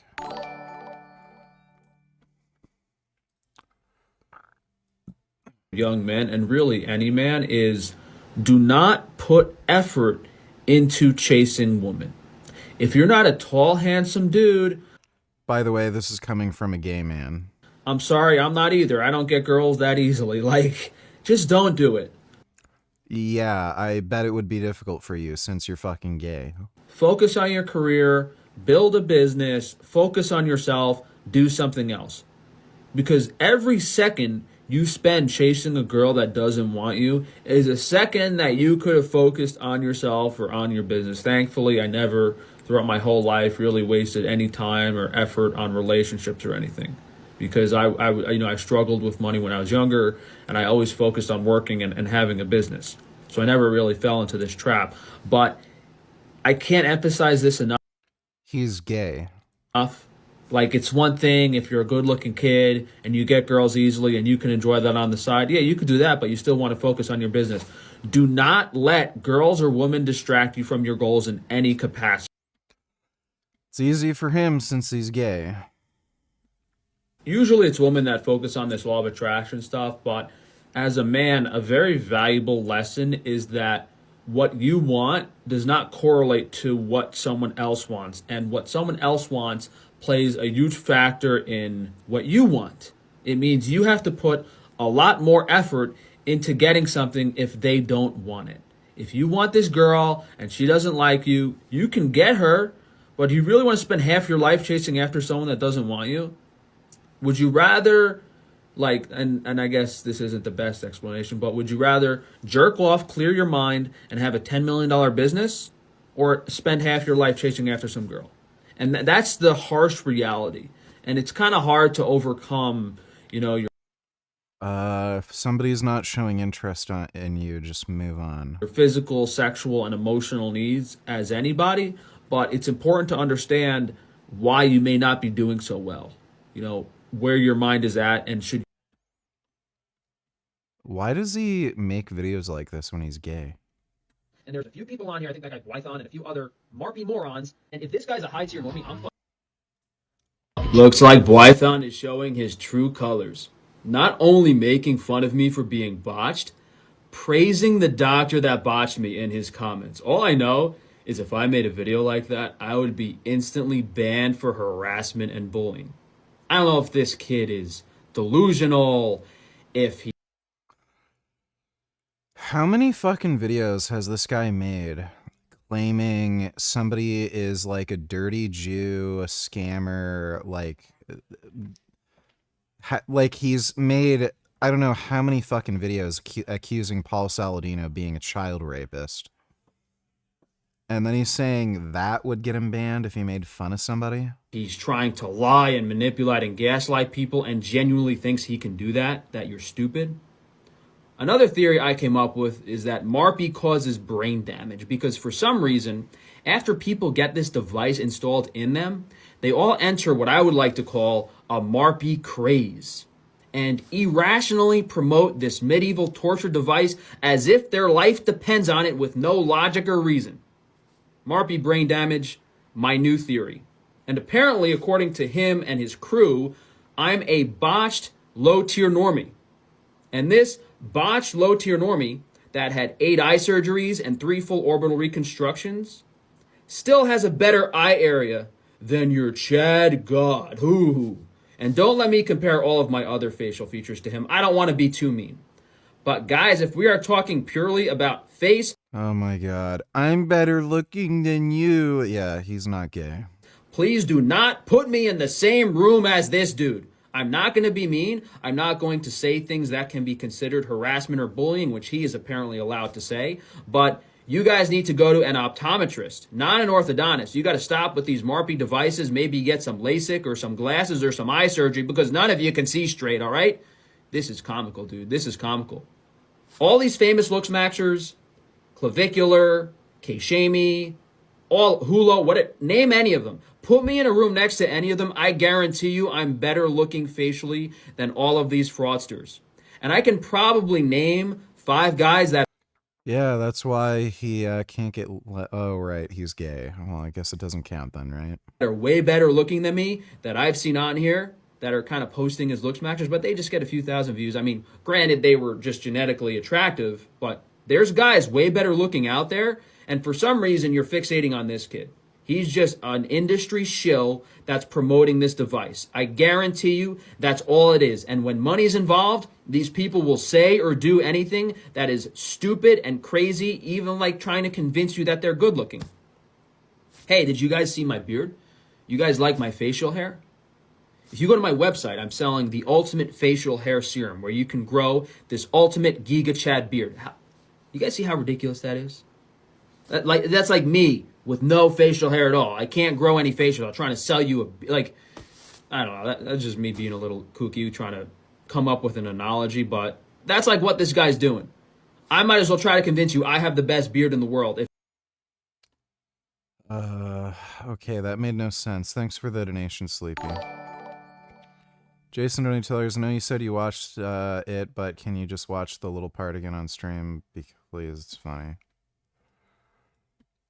It's not funny. I don't want to listen to this guy scream. What the fuck do I care? Do you understand me? That's great. Thanks for the donation, dude. Please watch the whole thing. It's hilarious. Make sure that everything's okay. Open this door, please. For what? I just want to make sure that everything's okay. There seems to be something going on. What do you mean? I don't know. I just figured I'd check on something. I don't know what you want, man. Get out of my house. Open this fucking door. Where's your daughter, man? Where's your daughter, man? What are you talking about? Where's your daughter? Who's in there with you? Bro, if you don't open leave... this fucking door. Open this door. I'm breaking it fucking down. You understand me? Leave my house. You don't... Are you okay? Is everyone We in are this house okay. okay? What? Everyone's okay. What do you want?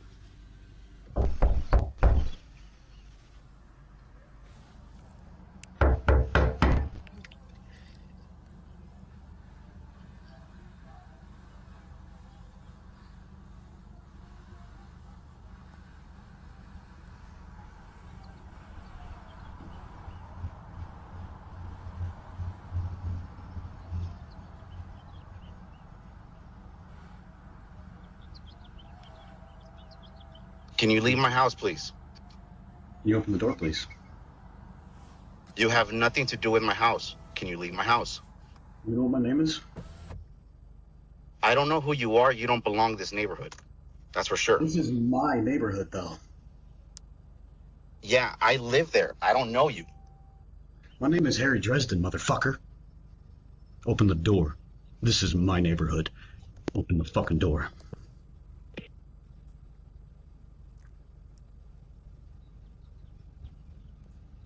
Now, or I will fucking end you. Do you understand me?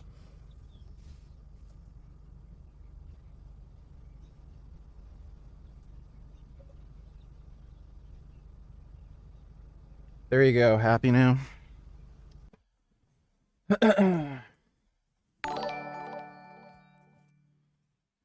To be fair, you don't get any more pussy than Frank does. You have an e-girl who won't even send you nudes, and then you know what, for the last decade. You're really not one to talk, buddy. Just saying. Yeah, like, you know, the fucking thing. Thanks for the donation, stupid. And even render him unconscious if I have to. But the priority is always to disrupt and disengage as quickly and safely as possible. And that's how you break free from a hair grab. NM0. Yeah, that was fucking retarded. That is not how you break free from a hair grab. How to escape a chokehold. Oh my god. Self-defense tip, how to get out of a chokehold. You know what? I'm going to show you this one. Let's go. From here. Yeah, this is gonna be bad. Here, I have to intercept this as quickly as possible because I need to prevent myself from going unconscious. I get into my base for balance. If the attacker is putting even more pressure, I'm going to be shuffling with him, just enough to keep me on my feet. I could literally crush her throat in a fraction of a second. So that I can release the grip. I'm doing that by creating this position, and then I'm twisting my body. Okay.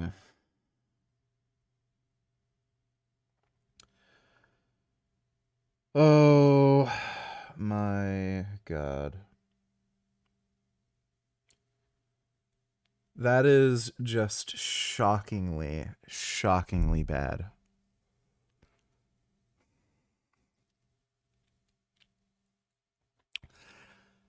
You're a woman. You're dead. Why don't you have a gun? Oh, apparently men aren't good at grabbing and holding on to things.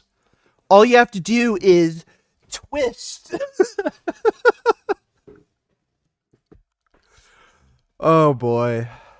Keep an eye on my attacker. I don't overturn so that I expose my back. But from here, if I feel like I can safely, I can disengage. Or from here, I release. I can strike, depending on my height, if you can get a backhand. This is just so fucking retarded. It's outrageous. Like what's bizarre to me, how many fucking times has she demonstrated, like, basically a Muay Thai teep? Why wouldn't you use the strongest part of your body to kick the person away so that they can't, like, hold on to you? Like, of all the times to demonstrate a Muay Thai teep, she chooses this to not do it.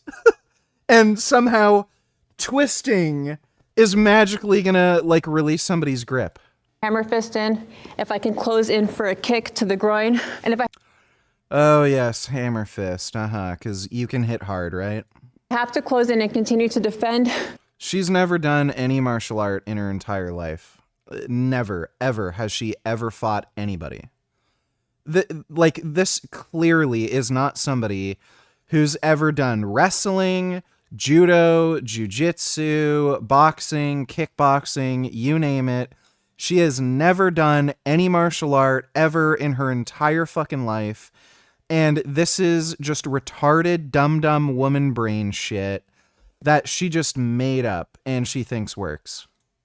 Myself from here, there are even more options like having. Oh, yes. A man's grabbing you and then you just beat him up. Just like, yeah, absolutely annihilate him and put him in a chokehold. Okay. Having to render him unconscious if needed. See, it's that easy. You're getting attacked by a man, just beat him up. Oh my God, this is so bad.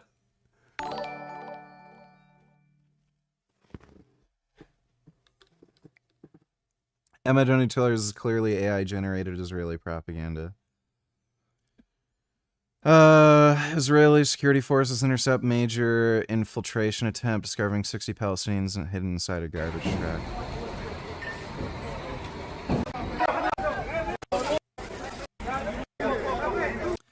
Probably not AI. Thanks for the donation, Emma. Sleepy donated $2. This little rat has a nose that's a little too big to tell the truth. And I'm going to give you 3 quick examples of this kid directly copying my videos.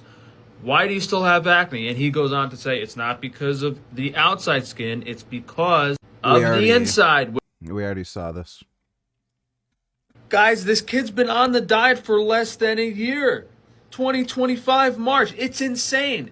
Yet he has the expertise and knowledge of an ancestral nutritionist who's been researching and studying. It took me 10, 15 years to figure this stuff out. And this kid magically knows every single freaking thing I've been talking about while being on the diet for less than a year. It is a comical joke about how these nutrition experts pop out of the woodwork. Where is your resume? Where is it? I have 10 years of YouTube videos. I've done it. These copycat shills and this TikTok nonsense really pisses me off. And then he goes and repeats every single thing I've ever done without even mentioning my name. That's what ticks me off the most. These people are clones of me, yet they pretend I don't exist. It's unbelievable.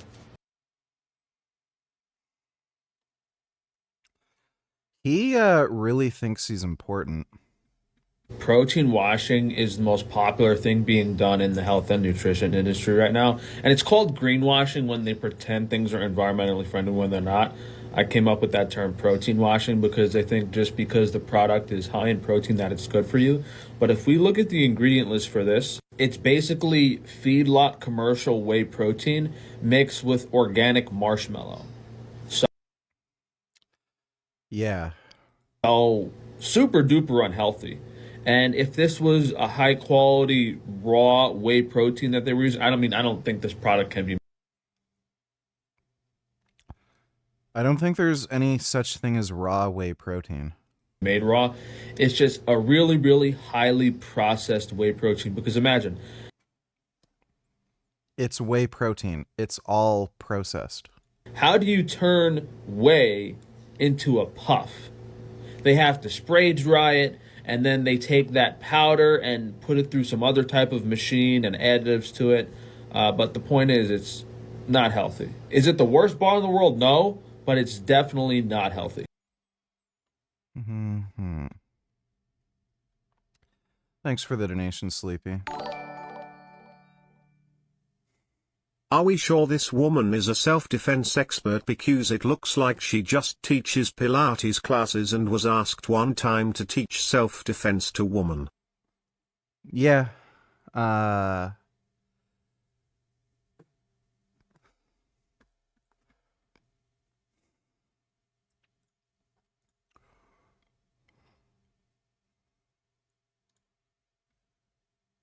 The fuck?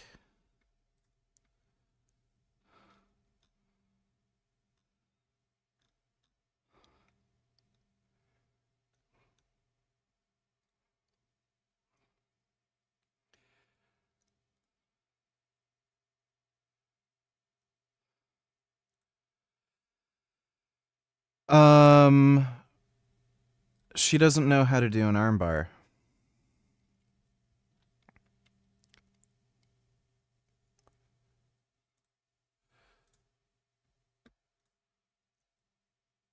I don't think she, yeah, I don't think she's ever done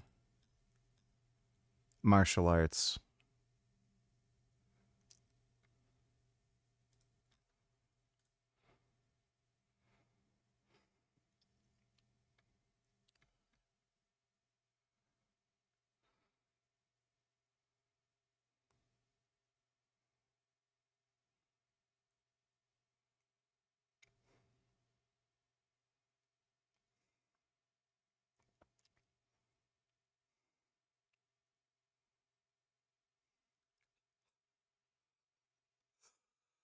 Oh, God. This is just... It doesn't even make any fucking sense that that would be... Like, I've seen women who've actually been in situations like this, and they instinctively, without even thinking, like, just use their legs to push away. And then this, like, fucking idiot is like, just kick him in the nuts. Like, oh my God, this is bad.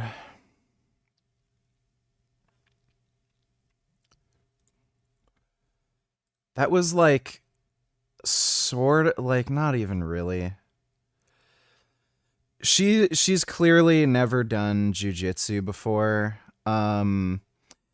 If you do jujitsu, they'll teach you to never lay flat on your back. So, like, if she had done jujitsu ever in her life, like, I mean, even if you do, like, literally a single class, the first class they'll teach you, yeah, make sure you're, like, on your side. You don't want to be on your back. Because if you're flat on your back, it's way harder to get a proper position and get leverage. And you always want to make sure that you try to keep a knee between you and your opponent. So, like, this makes no sense. Like, none of this makes any sense. First of all, why is this guy so far away? Why would he be having trouble pinning her to the fucking floor? She's a weak little woman. Like, he could just lean his body weight on her and then she wouldn't be able to do anything. He's also deliberately keeping space. Like, so, like, she's just never done any actual martial arts in her life. Like everything about this is fucking wrong and stupid and staged. It's just retarded. I'd love to, like, have her demonstrate some of this shit on me. She'd just look like a complete fucking joke. Oh, knife threat. Oh, it's that easy. Somebody's holding a knife to your throat. A grown man is holding a knife to your throat while they're over top of you. Oh, well, just lift him up and throw him away. It's that easy. Oh my God.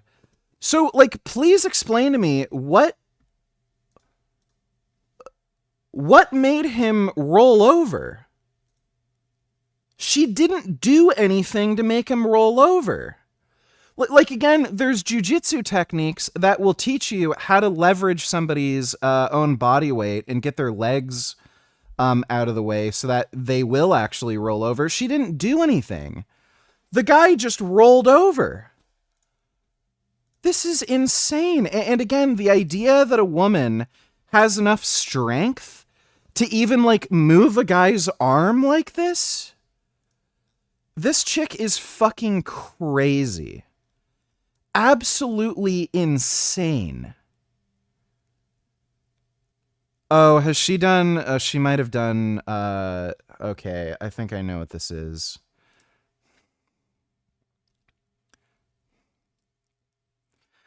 I think she might have done... I don't know if it's in her bio. I don't know if she's done... karate where she only did kata. That would kind of make sense, especially with some of these images of the kicks she has. I think she might have done like just kata karate, not actual combat karate. But this chick is fucking insane. Hand-to-hand combat expert from what? What makes her a hand-to-hand combat expert? What did she do? Exploring self-defense to overcome trauma associated with the violence of sexual assault. After studying abroad and teaching self-defense, what did she study? Like, what martial art has she done? So she's a fraud. She's just a retarded fraud. Like, if she had ever done any martial arts at all, I can guarantee you it's some sort of like bullshit kata karate, but I think she might have just like done stretching and yoga and then just practiced some of these kicks to look kind of cool.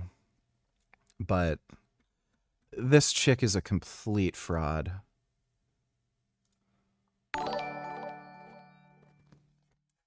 Once again, wild animals more based than humanity when it comes to self-defense. For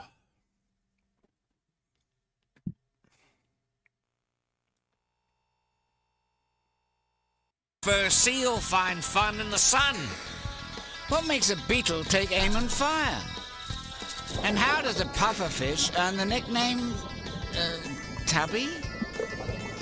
Well, the answers are coming at you, so hang on. Yeah, clearly. Thanks for the donation, Dodo. Don't forget to react to the cat vids sent yesterday.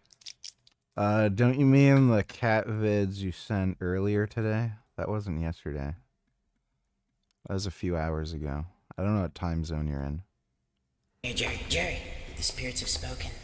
Listen closely, for this is your final message. At 3:33 in the morning, you will die. They will come, and they will take you to the dark dimension. Your time has come. You will not be missed. Meow. Jerry, come here, Jerry.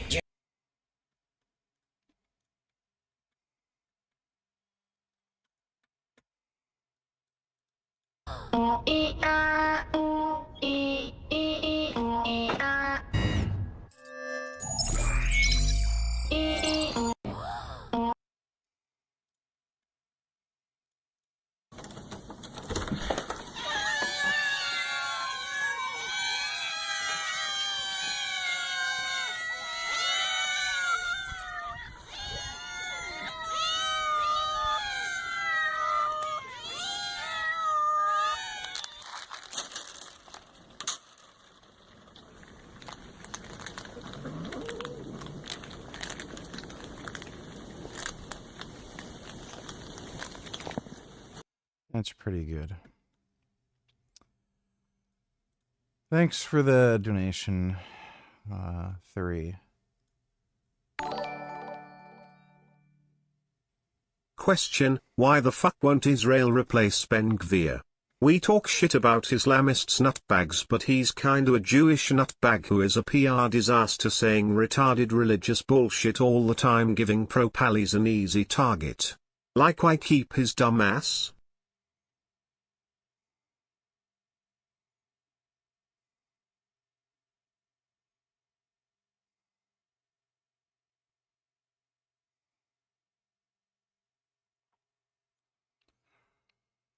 I'm not familiar with him. I don't know, man. Probably just has to do with something with him having a lot of support from the religious Jews in Israel. Thanks for the donation. My name is Bitchard. To be fair, Frank looks decent for his age compared to most people following a similar diet/lifestyle. He could pass for like maybe 23 at the lowest. What do you think? I don't think you can pass for 23.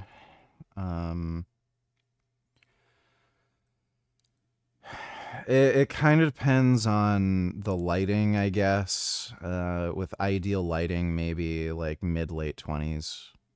I don't think you could pass for 23, though. Thanks for the donation, 21st. Daily Dose of Cats donated $2. Let me see. Oh. Yeah. Hmm. Wow. Oh.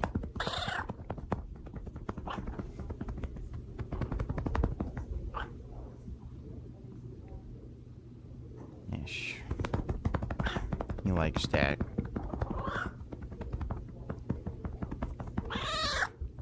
Wow. Prismo like getting his bum spanked. Gummy doesn't like bum spanks, but Prismo like getting his bum spanked. Thanks for the donation, Daily Dose of Cats. Whatever happened to Vegseps aka Mophead? Is he still working at Walmart, complaining about capitalism and how the Jews control everything and that's why he's poor? Or what's he up to? I have no idea, dude. No fucking clue whatsoever. So I wouldn't be able to tell you. Thanks for the donation, 21st. Needed. It all depends in the scenario that you're in, but the priority is to disrupt the attack and escape as quickly as This is insane. folks. Are they effective or just escalation? The eyes are very vulnerable and targeting them can be very effective, but you have to understand that when you're going after the eyes, they are considered a higher use of force because they can cause permanent damage. Targeting the eyes can escalate a situation very quickly, so this is definitely more of a last resort tactic to use. NYFlow_. I want to learn how to overcome the freeze response in an emergency situation. So the freeze response is a normal survival reaction, but It's called training. what we do in self-defense is we train what's called a pre-planned disruptor move. So this can be something as simple as stepping offline or getting into your survival stance because movement is going to break the freeze and the hesitation. No, it's called training. Fucking idiot. She doesn't know shit. Dota $20 costs Aldi $3 million to open a new store, but Mamdani $30 million spending on just the first store, even though all 5 were supposed to be $70 million. Jeez. Well, dude, I mean, Mamdani's first free grocery store is already burning up the budget and it's going to take a year to open. Shocker. $70 million for 5 grocery stores. First grocery store alone is $30 million. Oh my god. It's I can guarantee you this is what like liberals in general do, by the way. A great example of this is the homeless situation in California. I can't remember what the exact figure was, but they gave some company like I think it was close to $1 billion 1 year, like 800 million. It was fucking ridiculous to help house the homeless, and it literally did nothing. That money just evaporated, and it didn't actually help house practically anybody. So, like, the left wing loves to just put money into these fucking projects where it just evaporates. And I have to figure it's, like, some kind of corruption. Like, Trudeau got caught doing this over and over and over again. They just give money to friends of theirs. So they end up having like these weird personal relationships with people where they know a guy who has some company, and then they throw like millions and millions and millions of dollars at these people to do like fucking nothing. And it's probably just some like dumb deal that they had with a buddy of theirs to like help enrich them or something. So, like, it doesn't make sense that it would cost 30 fucking million. How does that make any fucking sense? It doesn't. So this is just corruption. He probably knows some guy that he's just giving money to like fucking waste and do jack shit. It's just what they fucking do. On Mamdani moving ahead with his plan to open government-run grocery stores, announcing the first of 5 sites will be up and running next year. Fox Business correspondent Madison Allworth reports live from our New York City newsroom. A lot of people are saying it takes a year to open a grocery store. And a lot of money, too, John. This first store is going to cost $30 million. That's nearly half of the $70 million budget that Mayor Mamdani has proposed for all 5 city-run grocery stores. He announced this first one last night at his 101st day celebration. The store is going to be located in East Harlem in La Marqueta, and the plan is for it to be open next year. We are building a brand new store. Newsom's assistant got arrested and charged with a crime, and Newsom gave her a check for $500K for some reason when she bailed out. Wonder why. Yeah. It's just what they do. So, like, the left and right wing are roughly about as corrupt and stupid as each other. It's just that they do corruption in different ways. So with the right wing, you know, Republicans, they tend to just make some weird, funny deals with private industry and give them, like, you know, tax breaks and shit. And some of it has to do with them also being in the same business or industry and it benefiting them personally. And the left wing does shit like this, where they just blow money on fucking horse shit and help their buddies out. On city-owned land currently sitting empty in East Harlem. A neighborhood where nearly 40% of households receive public assistance or SNAP in the past year. Because it's on city-owned land, they will not have to pay rent on the property. Mamdani pointed out that grocery prices in the city have increased since the pandemic, but he failed to point out how city-run grocers in other cities have failed to actually help residents. Similar efforts in places like Kansas City have struggled to stay afloat despite millions in taxpayer dollars. Sun Fresh Market permanently closed this August after suffering from high crime, empty shelves, and unsustainable losses. So despite over $17 million in tax... Yep. It's only a matter of time, dude. Communism always fucking fails, and it's gonna be a big I told you so. Not trying to think your way out of it faster. The question here is...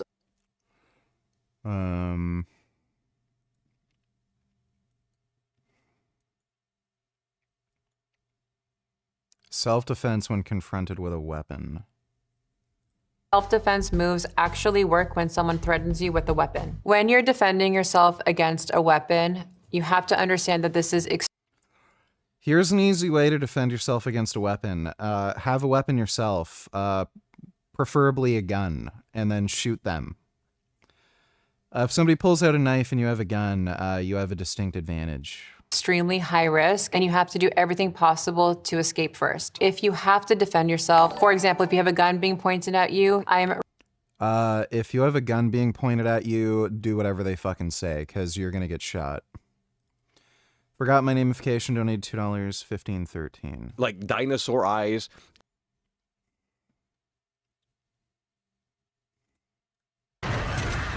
You can lure enemies to a door, push a dresser in front of it to block them, and then shoot through the door to buy yourself more time. It's literally in the manual. It's in the hints section. You can shoot enemies through wooden doors. Ashley, get in the room. Get in the room. Come on. Where are you going? In the originals, she's as easy to work with as AI companions come. She stays right behind Leon, and the camera even zooms out so that you don't lose sight of her. Wait, follow me. Alright, Ashley, wait here. In almost every conceivable way, the remake is better.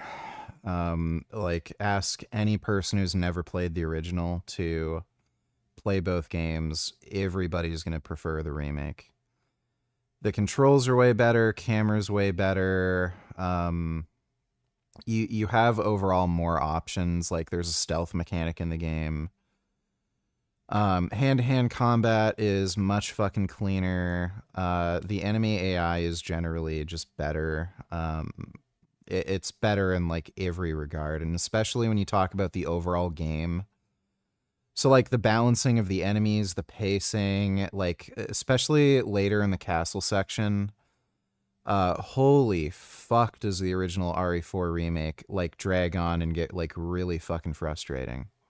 Like especially when those weird cricket enemies come. Like that is a fucking pain. So yeah, you can't shoot through doors. Whoopie fucking diddly do. Redirecting the line of fire away from me while going to control. No fucking chance. This bitch is crazy.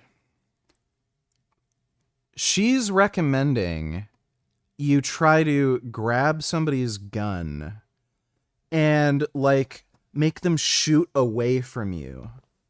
And again, presumably, if you're getting held up with a weapon, like a gun, this is a man that's doing it.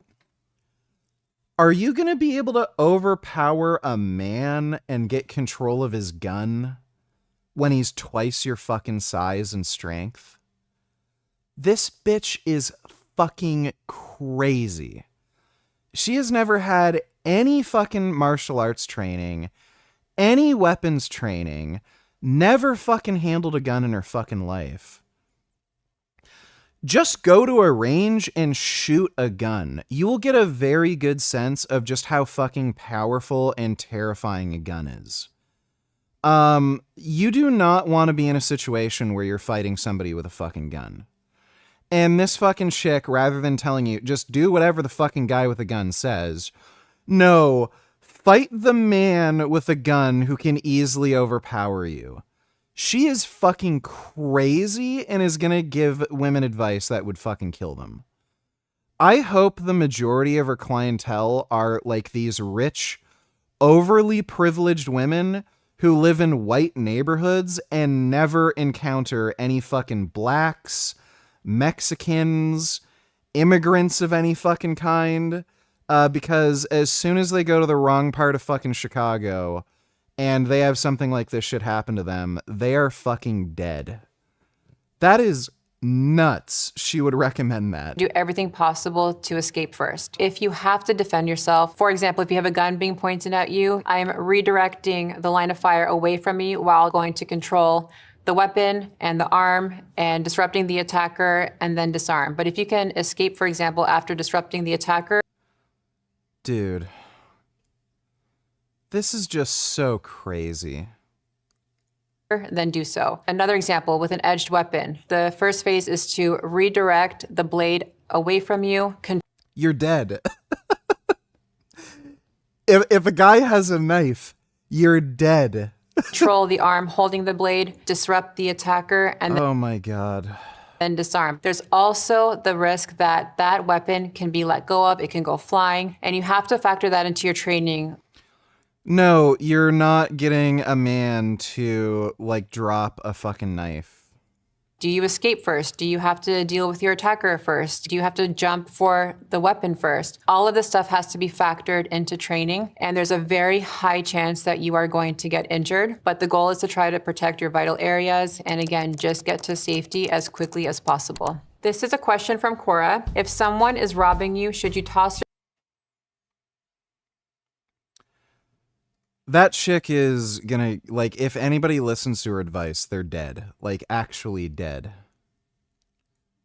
David Sinclair is one of the most famous longevity and anti-aging This guy's a fraud, by the way.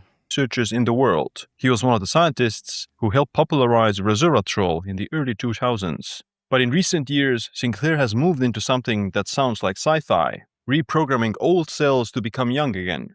On podcasts, Sinclair has claimed that in his lab experiments, he's been able to reverse aging by up to 75% using this cellular reprogramming. And those 3 genes are what we now know safely reset the age of cells, including nerves, by about 75% and then stop. They don't go more than that. If true, then it would be one of the biggest breakthroughs in... If you have a gun, how are they grabbing the gun? Well, if somebody's holding you up to either steal your wallet or purse or like to rape you or something, they're going to be right next to you. But again, the idea that a woman is going to be able to grab a dude's gun and wrestle him, it's just insane.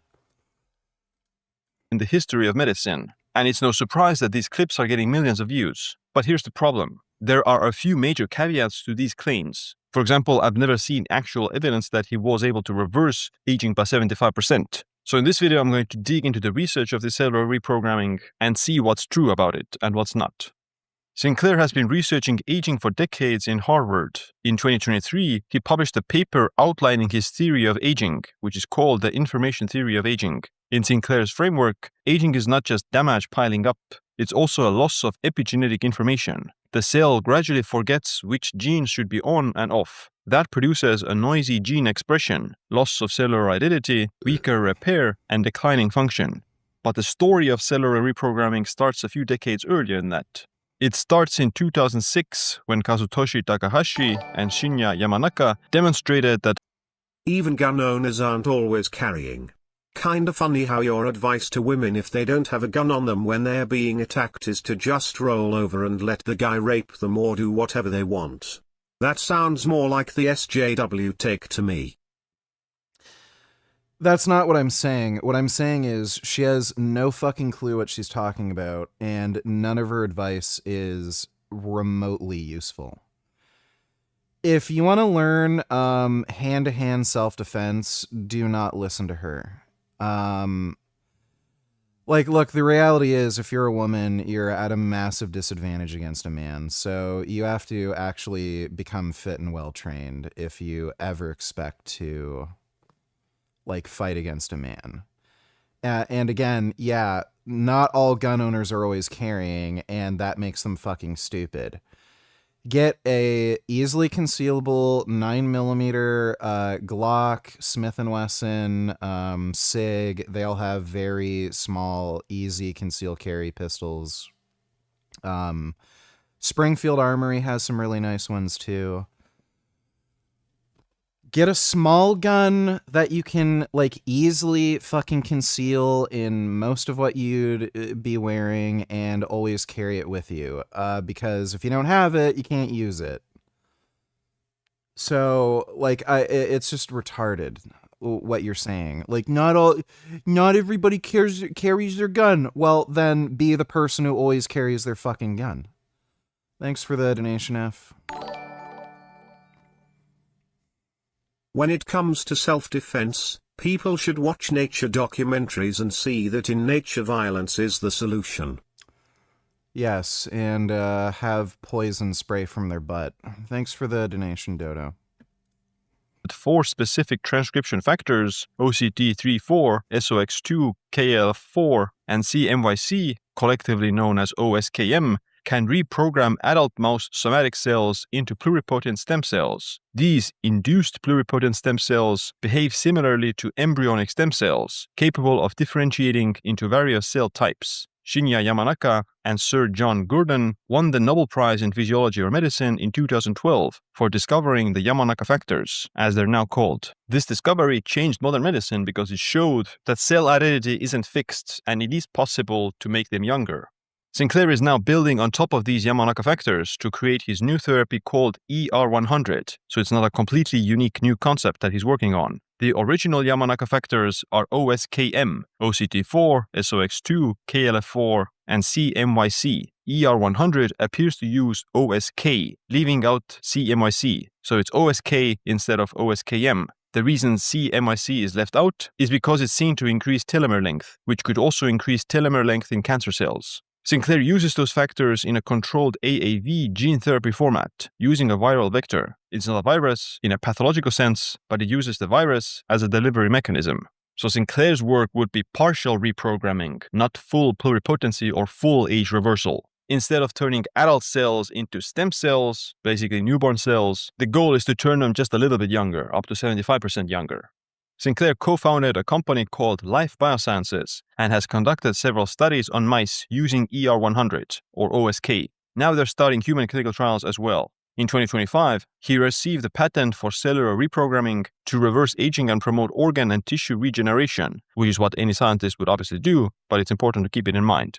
Now, the reason he was able to patent this specific therapy is because it's slightly different than the original Yamanaka factors. Sinclair's idea is a subset of the original Yamanaka factors, OSK instead of OSKM.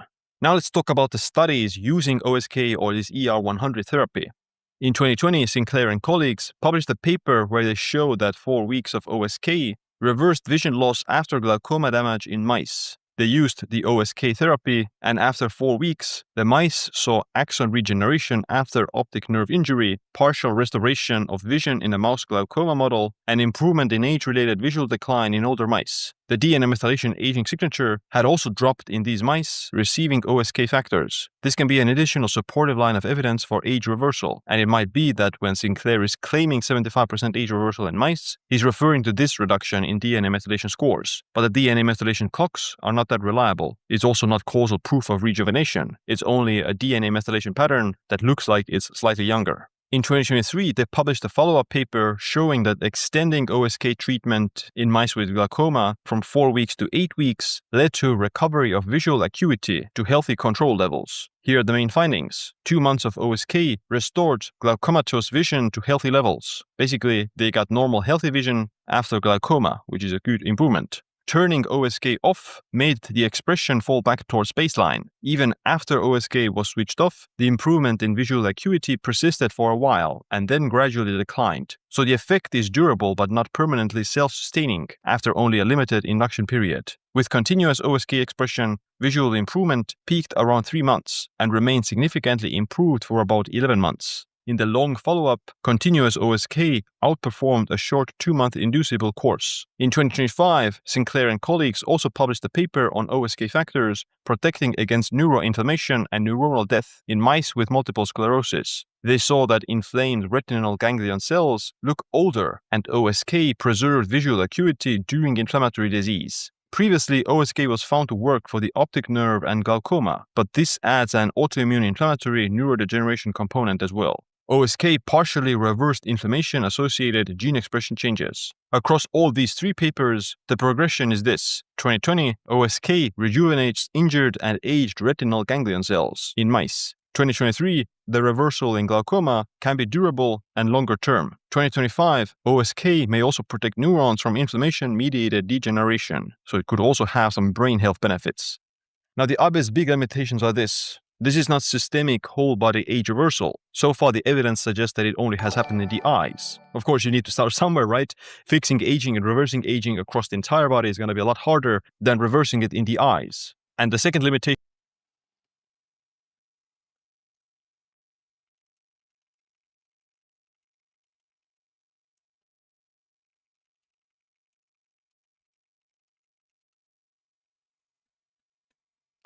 Dodo Donatelars, it's not like the president has anything better to do. He's just like Mamdani.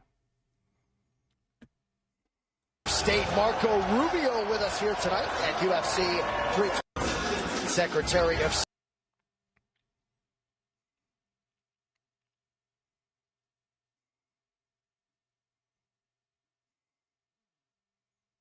Okay. It's not really that big of a deal. Get ready for tacos like you've never seen before. That is incredibly... Like, they clearly figured the Iran talks were going to go nowhere, so... Destiny is live now in his Discord.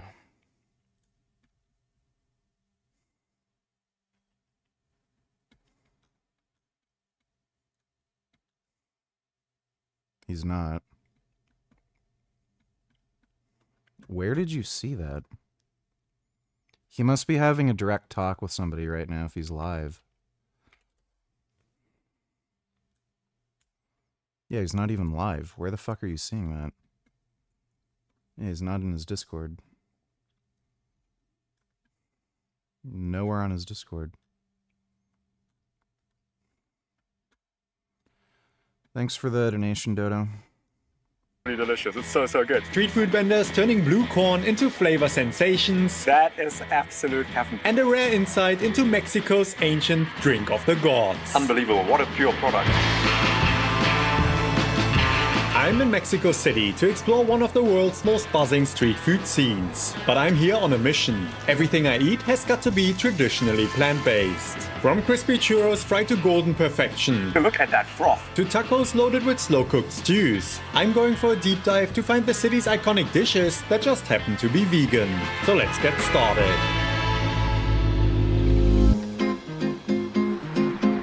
Welcome to...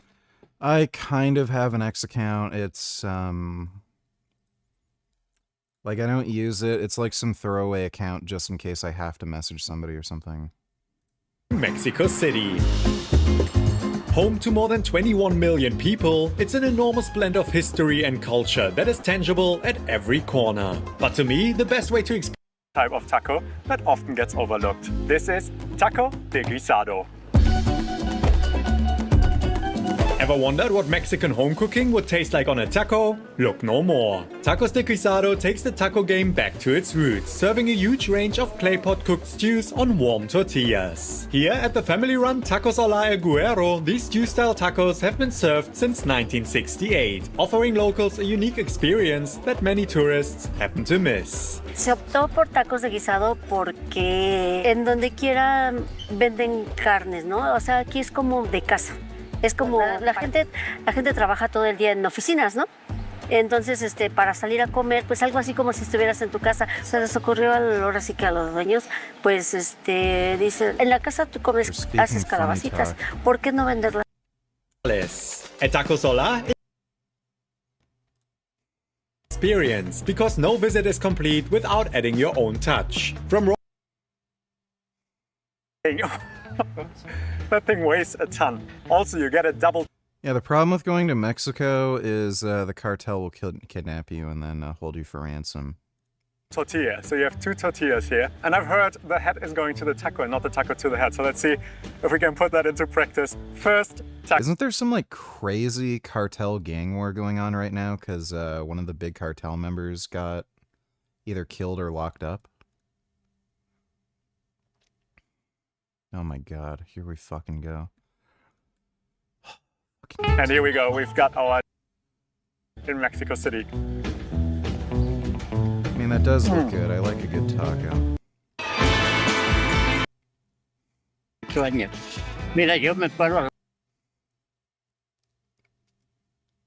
Why is this running so fucking slow?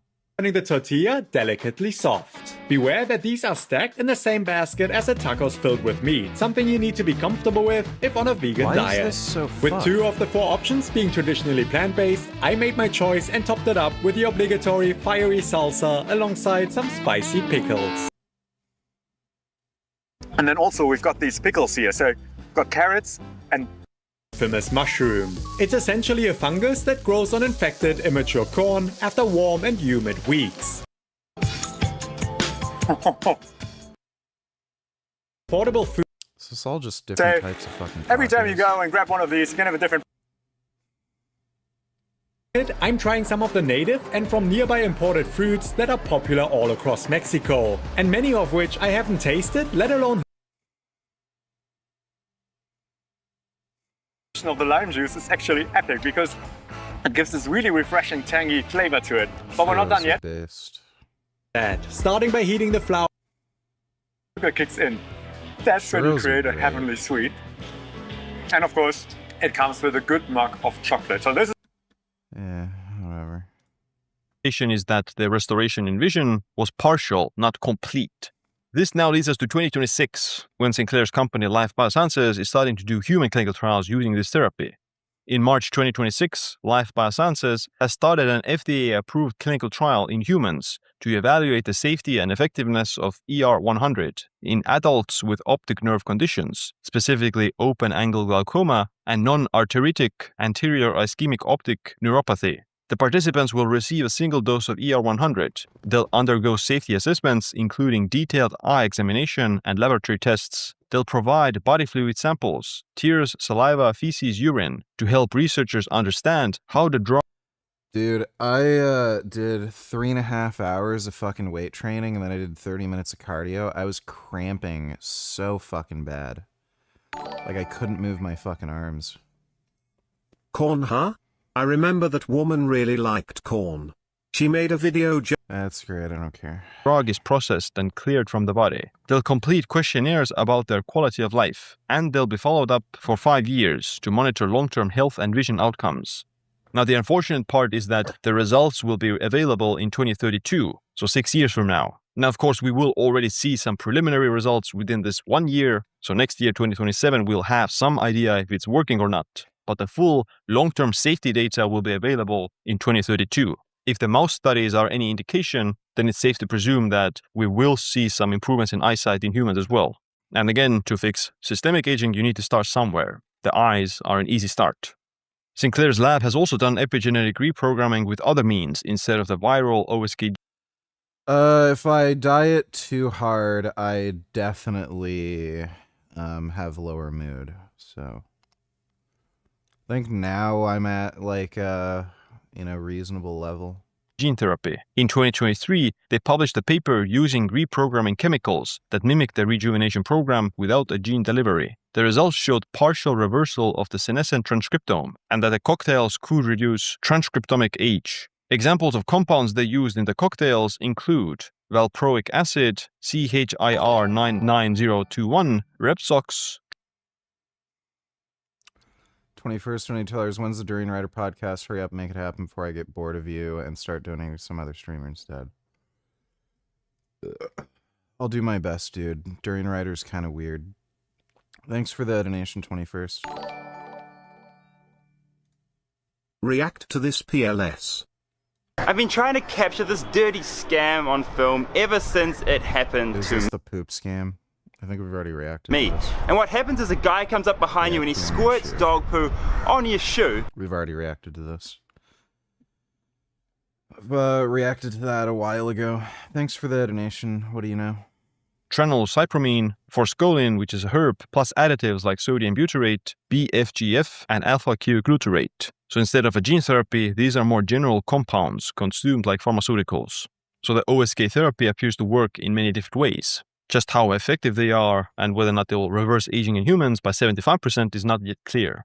I'm pretty sure that the 75% is a bit hyperbolic, but even 20% age reversal could be a significant start. My overall take is that this ER100 therapy is very interesting, and it's obviously groundbreaking medicine. It hasn't been done before. It's certainly a step above the standard pharmaceuticals and supplements that do have some health benefits, but they're obviously not going to reverse aging or make you live significantly longer. But I do think that we need to be realistic with the results and expectations. It's not going to be systemic whole body age reversal, at least not now, and it might not be complete restoration of aging or complete restoration of vision or whatever we're talking about, only partial.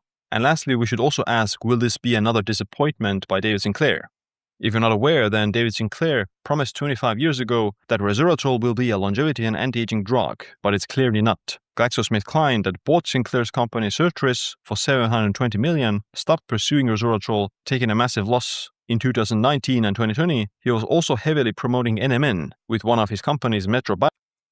Oh man, don't get me started on NMN.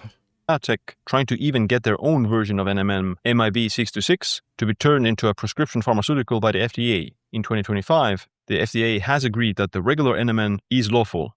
This doesn't mean that resveratrol or NMN are bunk supplements. They do have some benefits, but Sinclair has a track record of hyping up these therapies that he's researching, which then fall flat to the face eventually. Now, this ER100 therapy is obviously different than a regular supplement. The dude's just a fucking fraud. And I do think that he's more powerful than a supplement, but we should just be aware to not fall victim to the hype cycle. If you want to know what I'm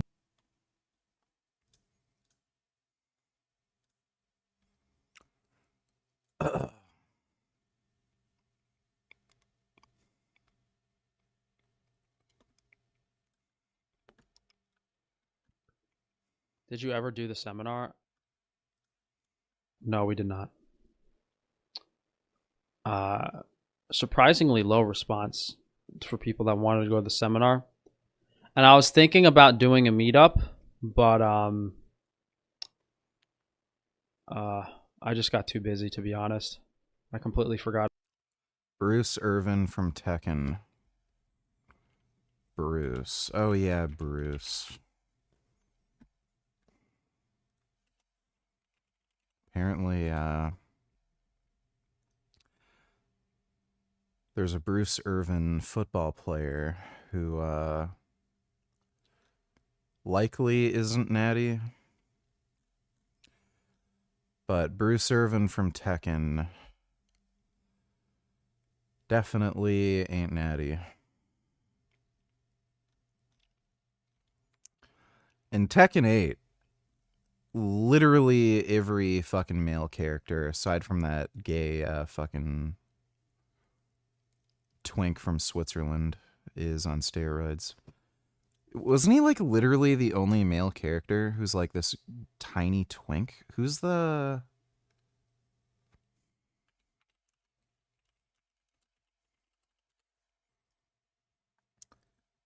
Leo.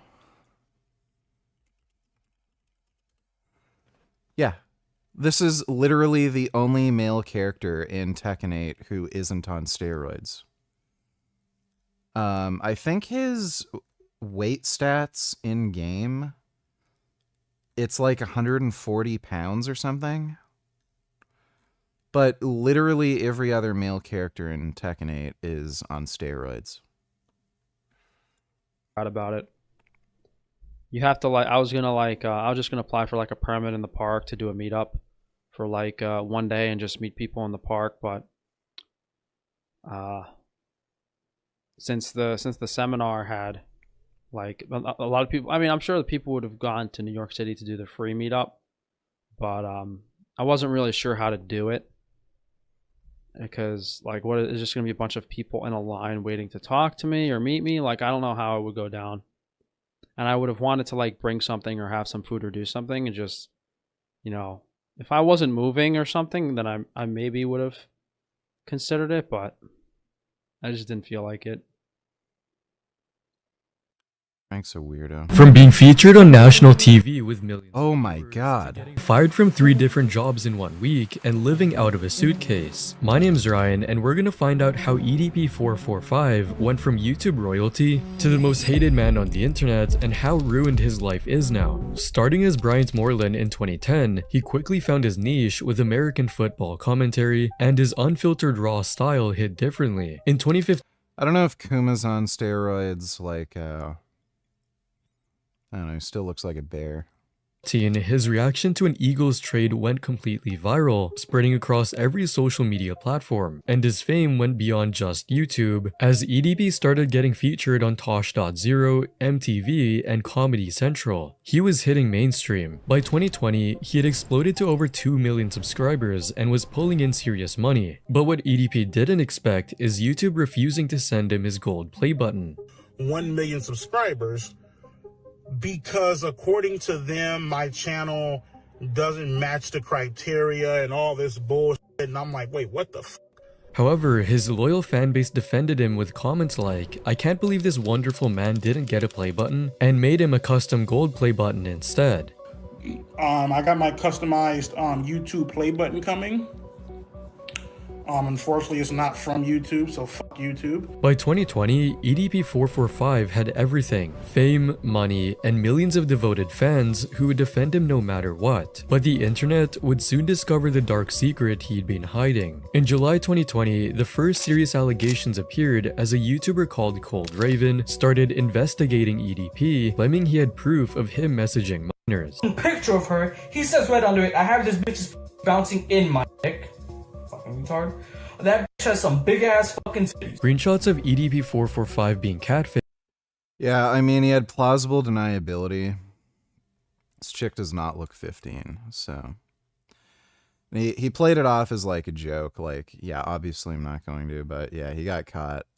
Circulated online. In the conversation, EDP texts, "Help me next time I'm jacking off lol," to whom he thinks is a 17-year-old girl. If that wasn't bad enough, there are audio messages of 17 is the legal age of consent. He's in California, right? So it's 18 there, but in most states it's 17. But yeah, he like, yeah, who was the chick that he was trying to meet up with, like 12 or 13 or something? That one you can't defend. EDP requesting an explicit picture of a 16-year-old girl named Lucy. You better show me some fucking titties. I don't give a fuck. Like, talking about you want me to wish that nigga happy birthday, motherfucker. You better show me some fucking titties or something, shit. Despite knowing her age, Not EDP, like, she's 14, like, she's 15, motherfucker. I don't give a fuck, nigga, if the bitch is 1, motherfucker. while most of EDP's fans dismiss this as another conspiracy against a popular creator, Cold Raven didn't think so, because most of EDP's fans are only 14, 15, and 16 years old. 15-year-old that likes 15-year-olds. And that makes sense. He's a 30-year-old that likes 15-year-olds. That's where the problem. And they had no idea that someone else was already planning his complete downfall. For months, a group called Predator Poachers had been setting up the perfect sting operation. They created a fake Instagram profile for Sophie, a 13-year-old girl. He proceeds to double text, initiating conversation, and show interest in this said 13-year-old. And EDP dove in head first. For months, he sent increasingly explicit messages, including one about him masturbating, and describes the process of using a flashlight, fully knowing Sophie was a minor. Then he says right here, I always wanted to get to know someone so young and a little cutie like yourself, someone who wasn't afraid to show an interest in me even though our age gap is so big. On April 19th, EDP drove all the way to a Rite Aid parking lot in Bakersfield, California, expecting to meet Sophie. However, instead, the Predator Poachers team were waiting with cameras rolling, and within 48 hours of the cupcake video going live, EDP 445's entire world collapsed faster than anyone thought possible. The confrontation video exploded immediately, and the internet absolutely lost its mind. I was actually coming out here to pick up a cupcake instantly became the most mocked excuse in internet history. People started making memes using his cupcake line. Oh, I was actually coming out here to pick up a cupcake and then go back home. Even funny videos about the incident. And comments were flooded with people making fun of him. EDP entering that prison. Every major YouTuber started covering the story, like Penguin Zero, who made a video titled EDP445 Situation, which got 21 million views to this day. And YouTubers Some Ordinary Gamers, who had defended EDP before, uploaded a video titled EDP445 Needs to Be a Radio from his main channel. A use became so infamous that it's still a meme 4 years later. However, his nightmare was just getting started. After losing YouTube, EDP thought he could just move to another platform and rebuild, but the internet had other plans for him. First, he tried Facebook, but his presence on this platform was short-lived as the reports started flooding in, which made Facebook terminate his account immediately. Instagram was EDP's next choice, but the same story happened there. He was banned before he could even get started. Out of desperation, he announced he was going to build his own website where nobody could stop him, and EDP445.com was going to be his grand comeback. 5.com is officially up. I'm going to be posting videos up on there, so head on up over there, share the website, all that bullshit you guys like to do, and I'll see you up over there, man. He actually built the thing, the website went live with a coming soon page, but then nothing happened. After what seemed to be a falling out with his developer, the site crashed and never recovered. But EDP wasn't giving up. He found an obscure platform called 3Speak TV and started uploading there, not before his account was banned again. Getting banned from social media was embarrassing, but it was nothing compared to what happened to his real life. After the cupcake incident, EDP moved from California to Henderson, Nevada, hoping to start fresh, and he managed to land a job as a Lyft driver in October 2021. Finally, a chance for EDP to rebuild himself, but then someone spotted him driving and posted it online. The news Straight of Hermoose donated $2. Have you tested for radon in your basement? No. Get your self-test. At-home sample that you mail back to the lab. It's cheap. Can save your health. We care about you. Fucking cares. Dude! Fucking stop doing full force! Ah! Fuck! Dude! Quit fucking going for my hand! Ah! I'll take you down, you motherfucker! My freaking pants! His buddy seemed like an unhinged, crazy person. Thanks for the donation, straight of Hermoose Knuckle.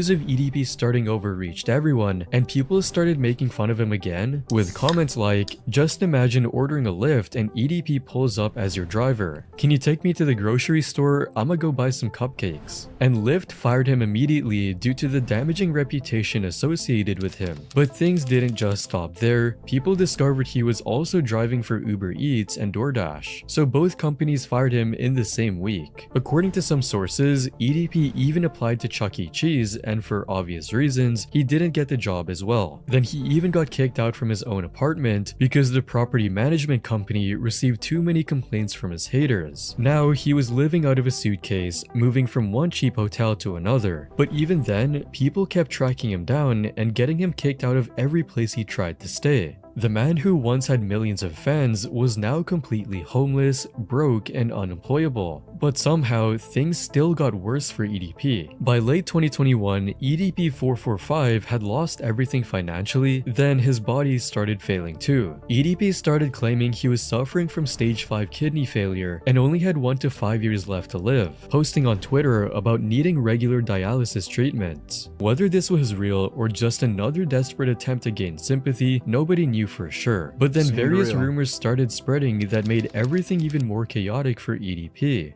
In October 2021, a YouTuber named Matt Simon claimed EDP had been arrested but provided zero evidence. Today is October 25th. It is Nevada detention center, inmate for Bryant Moreland. Would you like to receive the call? Felipe said he accepted the call, and it was EDP on the other end calling from the jail. But the problem was that the only evidence Felipe had was screenshots of no caller ID calls on his iPhone, which didn't prove anything. Reddit users immediately started fact-checking, searching every inmate record in Clark County, Kern County, and beyond. But the result wasn't as they expected. He's definitely either trolling or got trolled by prank callers. I did an inmate search for Bryant Moreland on Henderson's website and nothing turned up. Meanwhile, EDP was desperately trying to legally change his name to Dion Eason, filing paperwork with Nevada County Court. He was also selling off his possessions one by one, including his cars and even his custom YouTube play button. also selling my original YouTube plaque from back up in the day. Somebody bought the plaque for when I hit 100K on my backup channel. Whether the jail rumors were real or not, EDP445 was already living in his own personal prison. As one user on Reddit put it, his life is basically a prison now. Sure, he has freedom, but at what cost? He's basically a hunted man. Every day was spent hiding, running, and watching his life crumble piece by piece. Despite everything, EDP refused to give up, but his attempts to return only made him look more pathetic. In 2022, EDP discovered Beagle Live, a lesser-known streaming platform with a younger audience. However, people would constantly troll him during every stream, bringing up the cupcake incident over and over again. So you don't want bitches, but you want kids? Bitch, you want a cupcake? Bitch, you want a cupcake? Face nasty big ass, bitch. EDP couldn't escape the result of his action, and every single stream became a reminder of what he'd done. Then he tried TikTok under the handle the OG EDP and somehow reached 255,000 followers. But in February 2023, TikTok banned him for ban evasion. In July 2023, EDP released what people thought would be his attempt at gaining redemption, a former apology video. With that being said, I want to take full responsibility for my actions that happened on April 21st, 2021. But he only apologized to his friends and family, not to the actual victims. Yeah, I just wanted to come on here and, you know, offer this apology video to my friends, to my family. And called the whole thing the YouTube incident like it was some minor inconvenience. But not a single person believed him, with comments saying, not once did he apologize to the minors he's groomed. Should have pulled out a ukulele for this one. After 2 years of denial, he makes this fake apology. I'm not buying it. He's not sorry and he's not taking full responsibility. Then weeks later, Gideon's team finally got for fuck, this is boring.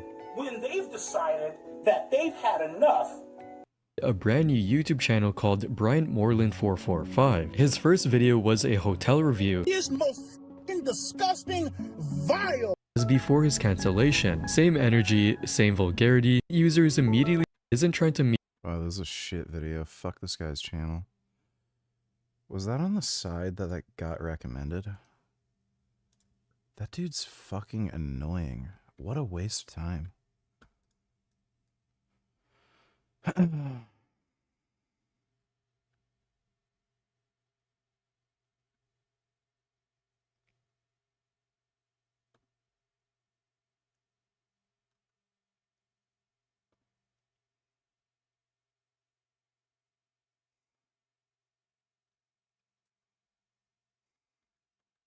am the only person running a meat business that's not some Freemason Illuminati shill. So that's a pretty good explanation why you see people trying to post comments saying don't order from me, because they want you to buy this feedlot commercial beef.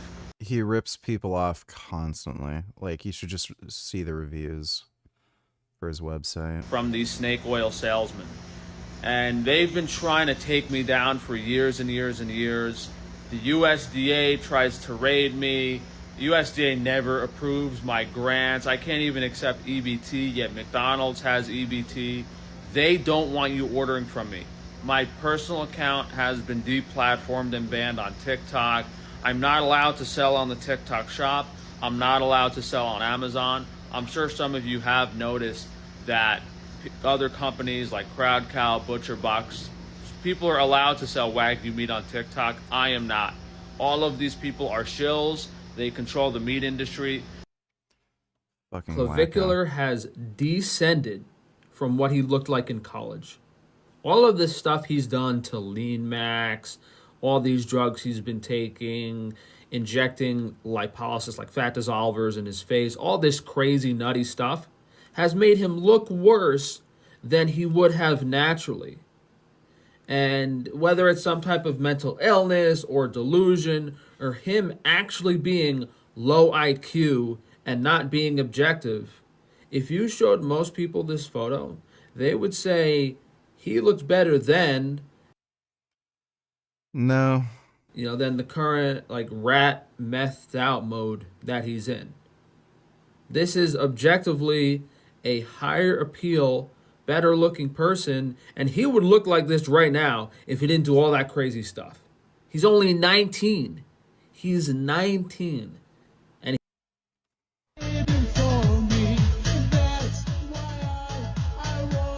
I talk a lot of trash about Marpy, but it does have its place.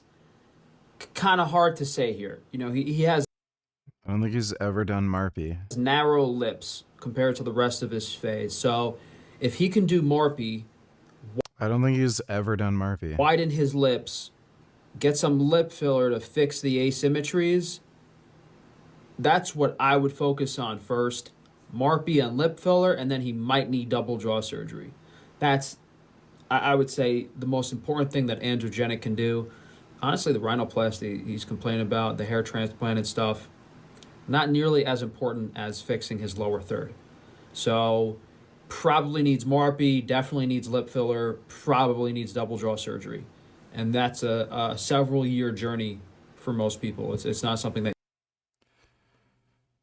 Okay. Well, Frank's nice and retarded. I think he has some new ones on his channel.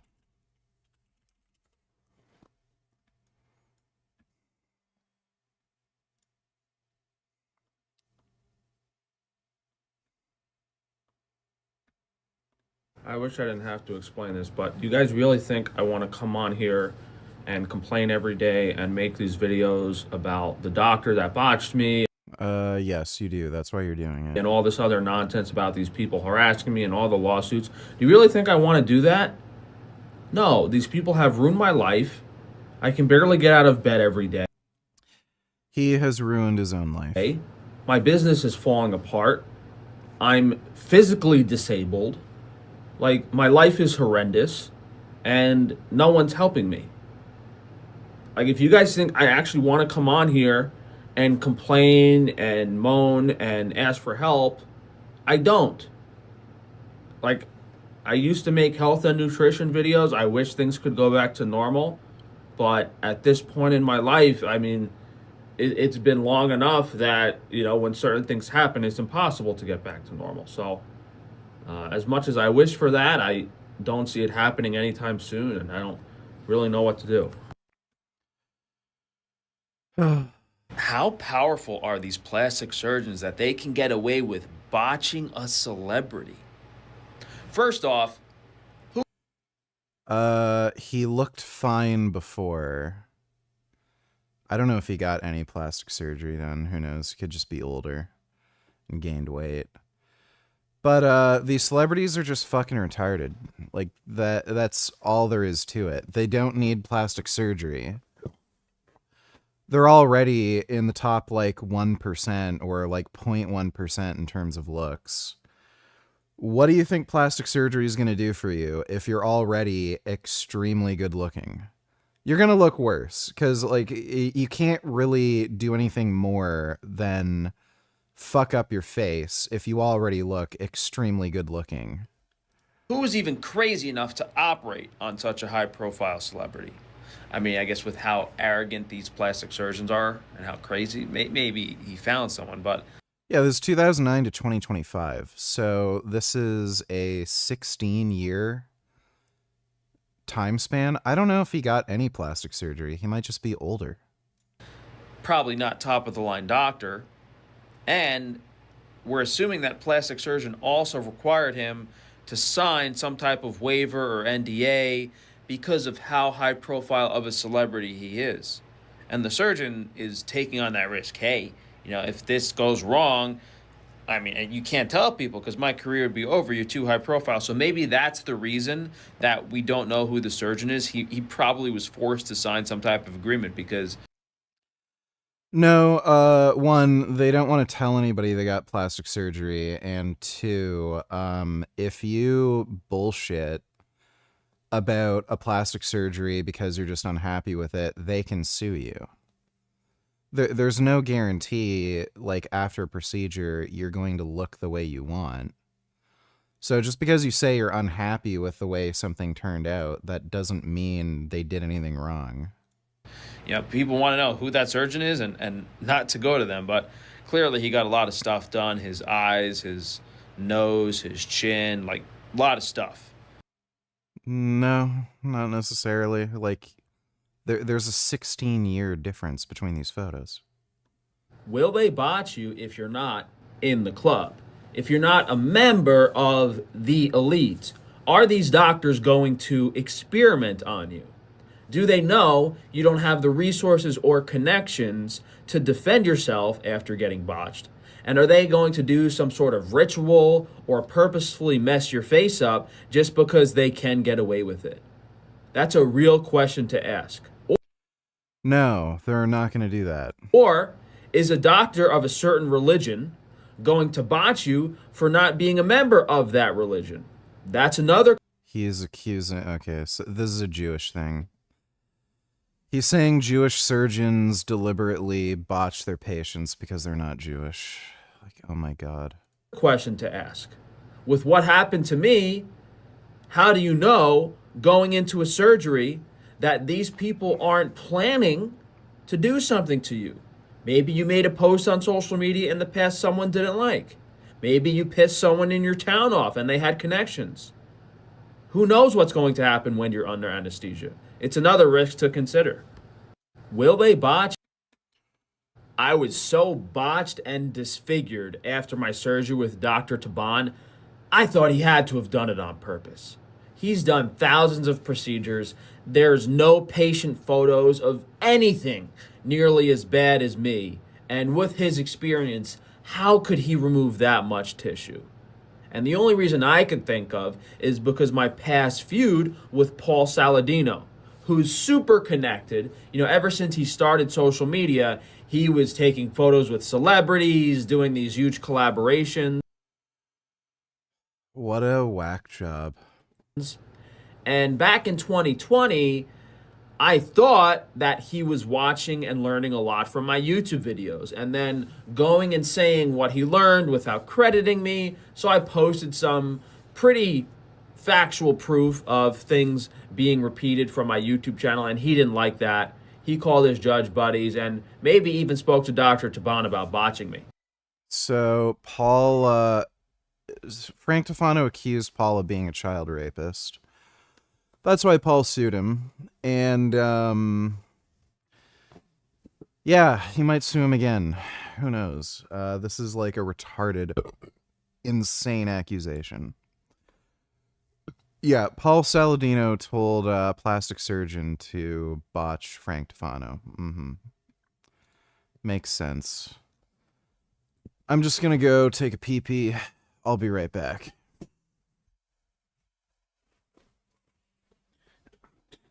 Oh.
Oh my god. I'm still cramping like fucking crazy.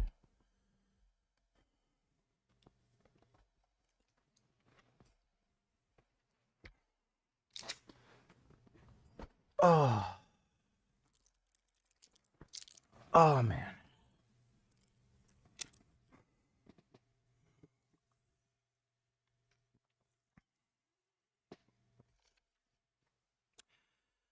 Yeah, I know the litter box is for Gum Gum. I don't use Gum Gum's litter box. It's an explanation. Oh, weird. For why all these other pollsters have the Liberals so far in the lead. And in our gut, we've known that something was off. And now we actually see data that proves that it's true.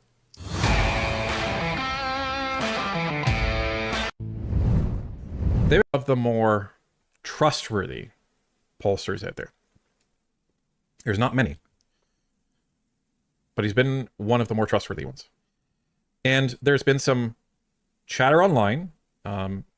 Vesper has done some analysis on this, and he posed some questions about a lot of these pollsters and some of their relations to different left-leaning individuals. We already know that Frank Graves of Eagles Polling is biased beyond belief because he admitted it years ago when Pierre Poilievre ended up becoming leader, and he publicly stated that he will do anything that he can to ensure that Pierre Poilievre never becomes prime minister. I don't make idle threats, quote unquote. Subsequently deleting that. So it's interesting that shortly after there's been a lot of talk about what's going on with the polls, that David Coletto ended up dropping some interesting conversation on X. And I applaud him for this. I really, really do. And he was saying some very, very interesting things without saying them. He has to keep it professional. He has to keep it respectful. But on Northern Perspective, we have the option of reading between the lines. What lines am I talking about? Well, let's take a look. So he begins here.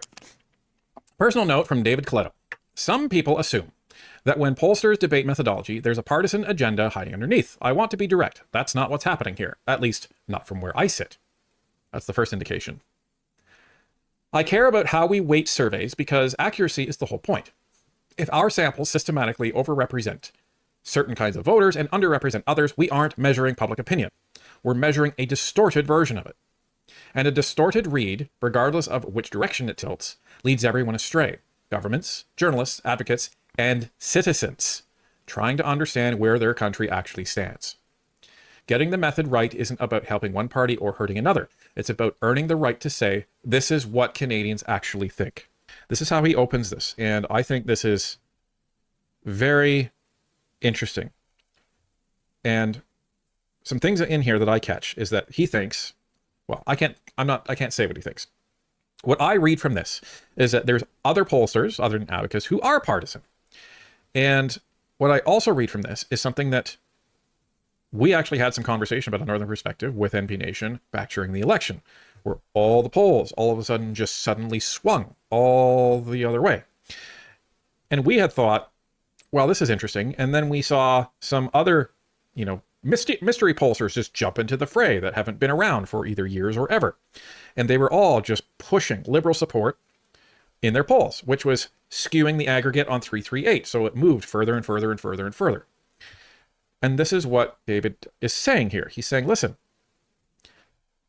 governments, journalists, and citizens, the electorate, are looking at polls, and they're looking at them to understand what is going on in this country. So if you're providing a distorted view of data and you're saying that the Liberals are, well, they have a very high level of support and maybe that's a distorted view, then what you're doing is you're presenting information that could be distorted to the average person in Canada, and that could sway their opinion or at the very least change their understanding of what's going on in Canada. That's what he's saying there. And in a nutshell, that's what we were saying last year. I think everybody remembers this conversation that we were having, and that's when we told everybody, stop worrying about the polls. Looking at behavior, not just characteristics. If demographic weighting cannot fully correct for imbalance, what can? One answer is to look at behavior, not just characteristics. Asking people how they voted in the last election gives us a benchmark that reflects the actual electorate. It allows us to compare the partisan composition of our sample to a known outcome and adjust accordingly.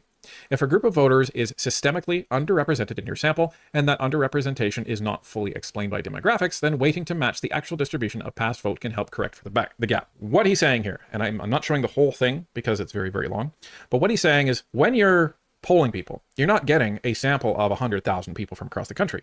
You're getting a sample between 1,000 and 4,000. So how do you ensure that that's accurate? Well, you weight it. And the only way to do that is asking demographic questions and other types of questions. So what Coletto is saying is that basically all pollsters weight by demographic. You need to, that's important. But what he's saying is the problem is not all people that are polled are going to be representative of the electorate.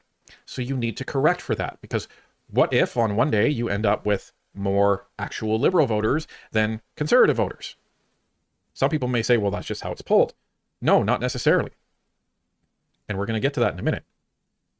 So in understanding that, one way to correct for that is to look at how these same people voted in the last election, right? And that way, you know, okay, were they partisan from the start? Or did their vote actually change? So if they're Liberal now, but they voted Conservatives in the last election, okay, now that's a legitimate data point that you can use. And then you can look at the different demographics of that individual and then where they are from, and then you can weight that accordingly in the overall poll. This is getting pretty technical, but there's a reason why we're going down this path. 43 surveys, 5 elections, 1 consistent pattern. We have been tracking recalled past vote since 2011, meaning people recalling how they voted in the last election. So they've been doing that in their survey since 2011. I took a sample of our surveys from May 2014 and April 2026 to conduct this analysis. Each survey asks respondents how they voted in the most recent federal election. Before we look at those answers, we weight the data by region, age, gender, and education to reflect the Canadian population. But importantly, we do not apply any past vote weighting at this stage of our analysis. That is deliberate. It allows us to see what a standard, demographically weighted sample looks like on its own without any correction for partisanship. This is important, folks. Very, very, very, very important. Cannot understate it. In every single wave, across every single election cycle, meaning the time between elections in government, Conservative voters are underrepresented in our demographically weighted sample relative to their actual share of the vote. Not in most waves, not in some elections, in every case we can observe. Two things stand out. First, the pattern is consistent. It is not driven by one election, one leader, or one moment in time. It holds across very different political contexts. Second, the gap appears immediately after each election and persists throughout the cycle. If this were primarily a problem of memory, we would expect the gap to grow over time as recall becomes less reliable, but that is not what we see. The bias is present early and remains relatively stable within each parliament. That suggests the issue is not primarily about what people remember or report. It is about who is in the sample in the first place. Looking at our final polls in the last 3 federal elections, applying past vote weighting increased Conservative vote estimates, reduced Liberal vote estimates, and brought our numbers closer to the actual result. In every election, past vote weighting moved our Conservative estimates upward and our Liberal estimates downward, consistently in the direction of the actual result. The 2021 election shows the most dramatic correction, a 7-point improvement of our Conservative estimates. So this is really important to look. What's happening here and what they're saying is what most pollsters are doing is they are not correcting and checking their representative sample in every poll for how they voted in the last election. So they don't really have an idea of whether Conservatives are proportionately represented in that poll. And what Abacus is saying is that after an election, so after the 2021 election, the new cycle starts, meaning the time between that government, when they take power, and when another election is called, and that's when they're polling. So in that election cycle, Conservatives just don't answer polls. And what does that end up doing? That skews the data towards the Liberals. That's why you have lower Conservative representative and higher Liberals. So they show it here. So what they're showing is in the first column, where you see that 30% right at the top, they're saying in 2019, they took a poll. This is what the poll was right before the election. And it was showing 30% support for the Conservatives, 36% for the Liberals. If you look at the actual result for the election, they were off by 4.3% for the Conservatives, on an upward trajectory, and they were off by around 3% downward by the Liberals. But if they corrected it for how people voted in the last election, they get a lot closer. And it's the same thing in the 2021 election. Conservatives were down by 7% from... Yeah. There's just no chance. I figured. Yeah. I'm sure, there's so much... Canada's weird. A lot of people are, especially in the media, they're very pro-Liberal Party. They try their hardest to give the Conservative Party the least amount of coverage in the news. So I'm sure a lot of these pollsters, they have a huge Liberal bias.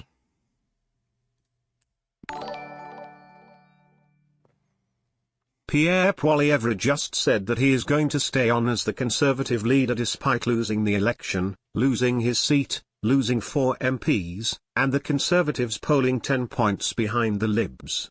Do you think this is a bad idea and he should step down? No, I don't see... Who else would be a better leader for the Conservative Party, and the polling's just bullshit. Thanks for the donation, Scare. Are you still dating Pat? Yes, stupid. Thanks for the donation. How other pollsters measure versus what the actual result was. Liberals, they were over by 5%, and it's the same thing for the 2025 election. This is an explanation for why all these other pollsters have the Liberals so far in the lead. So a lot of Canadians, a lot of people in this chat, a lot of people online have been saying, this feels off. And in our gut, we've known that something was off, And now we actually see data that proves that it's true. So they went back and looked at the different pollsters. Pollster 1 was the clearest outlier in the liberal-friendly side, averaging approximately 7 percentage points above the consensus. In early April, while the average suggested a liberal lead of around 8 points, Pollster 1 was measuring 14. At the other end, we and Pollster 2 were consistently measuring 5 to 6 points below the consensus. I raised what might be explaining this discrepancy in the lead up to the election. 3 remaining firms, Pollster 3, 4, 5, and 6, clustered closer to the average. Now, everybody knows who Pollster 1 is. Everybody knows who Pollster 1 is. If you don't know who Pollster 1 is, here's Pollster 1, because I went back and checked, and yeah, sure enough, this is Pollster 1. Ladies and gentlemen, Eco's polling! Yep. Canada is so cooked. For the foreseeable future, yeah. Thanks for the donation, Dodo. April 3rd, 2025, they show a 15-point lead. Are you kidding me? Are you kidding me? Yeah, Frankie Graves, right here. And it's funny that Abacus Data calls him out, but doesn't call him out. Absolutely hilarious. Did pollsters converge as election day neared? Kinda. But look at Frankie Graves. Like, he was just, he's so off. Limitations, honesty, and what this means. It is important to be clear about what past vote weighting can and cannot do. It does not eliminate all sources of error. If there has been real large-scale vote switching since the last election, past vote weighting can overcorrect by pulling people back toward the previous choice.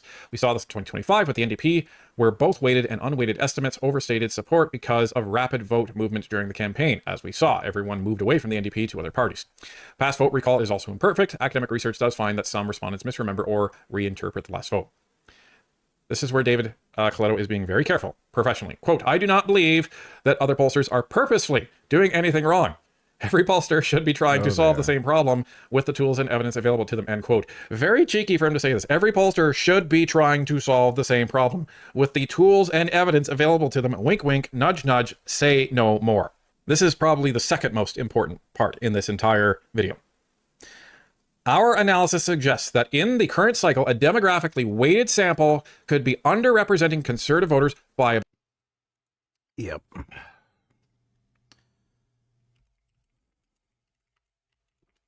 Vegetable Police Artemis.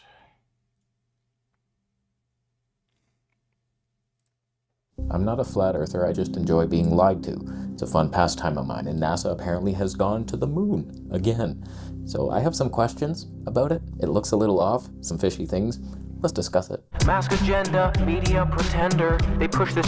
Didn't go to the moon? I'm just questioning some things that I'm about to show you are going to have you questioning whether they're really up there or not. I'm not saying it's impossible. I like both theories. Flat Earth is cool, where dog... Well, I just degraded God pretty hard. A dog created the dome, and that's cool. But I also believe he could have created a spinning Earth flying through, and everything in the universe is just flying so fast but never crashing in. Like, if anyone could do it, a dog would be the one that I would put my money on. So either theory, I'm cool with it.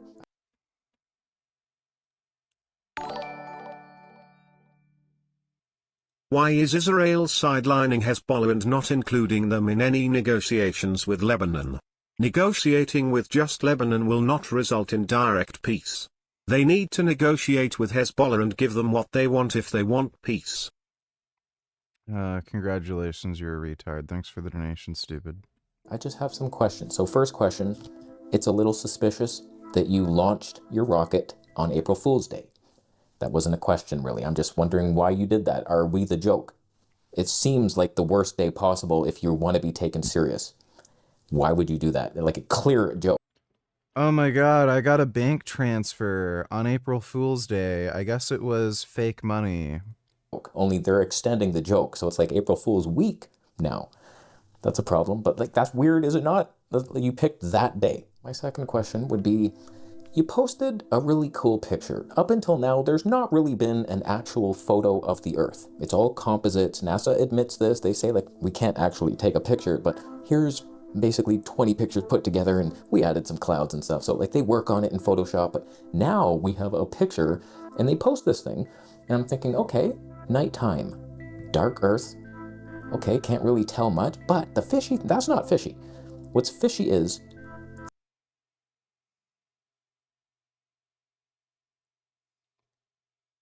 Okay, he's that retarded. The very same day they post this image where it's not nighttime, and it's the same damn image. It's all the clouds are. Yes, they increased the exposure gain in Photoshop. Identical, same position. 12. You're trying to tell me 12 hours later, not one cloud moved on Earth. If you line up these shots, they increased the exposure gain in whatever program they were using. Going back and forth to the night shot, to the one, okay, I'm not believing you. Those are the same image. So like, what the hell, man? Okay, we have an interesting little experiment here to either prove or disprove that first shot with the moon, the bright one. You would expect to be able to see the details if the sun was facing the Earth. So like, that's what it would look like with the sun facing the Earth. You could see some details, but they're in the pitch black darkness of the night. So if the sun's behind them like it is in their fucking kill me. Can you explain why you think it makes sense to negotiate with Iran but not Hezbollah? Hezbollah is the one launching the most rockets into Israel. Not Lebanon. Not Iran. So why won't they negotiate with Hezbollah directly and give them something? Why would I bother explaining anything to you when you're a fucking retard? It's just a waste of fucking time. It's like trying to explain to a retard why they can't double dribble. Like, there's just no point. They're stupid. Thanks for the donation, backlighting. dumbass.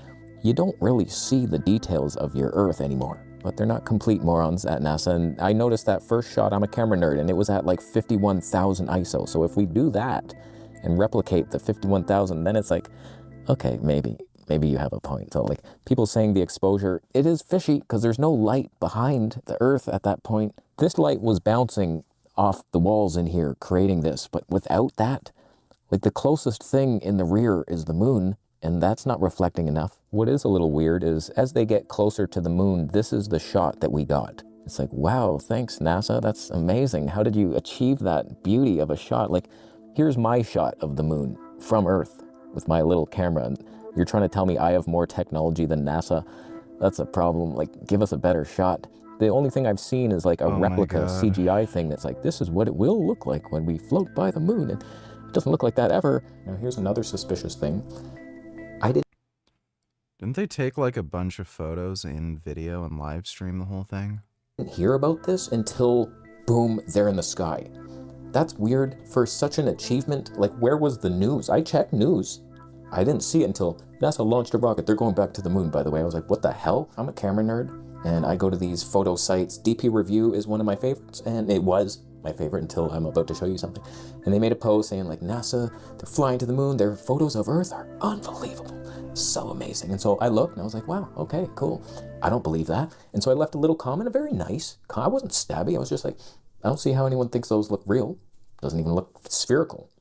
Like, it does. When I saw that shot, I wasn't thinking I was seeing the Earth. That's just my intuition being triggered. I thought that looks manipulated in some way that, no, just, you're not fooling my brain.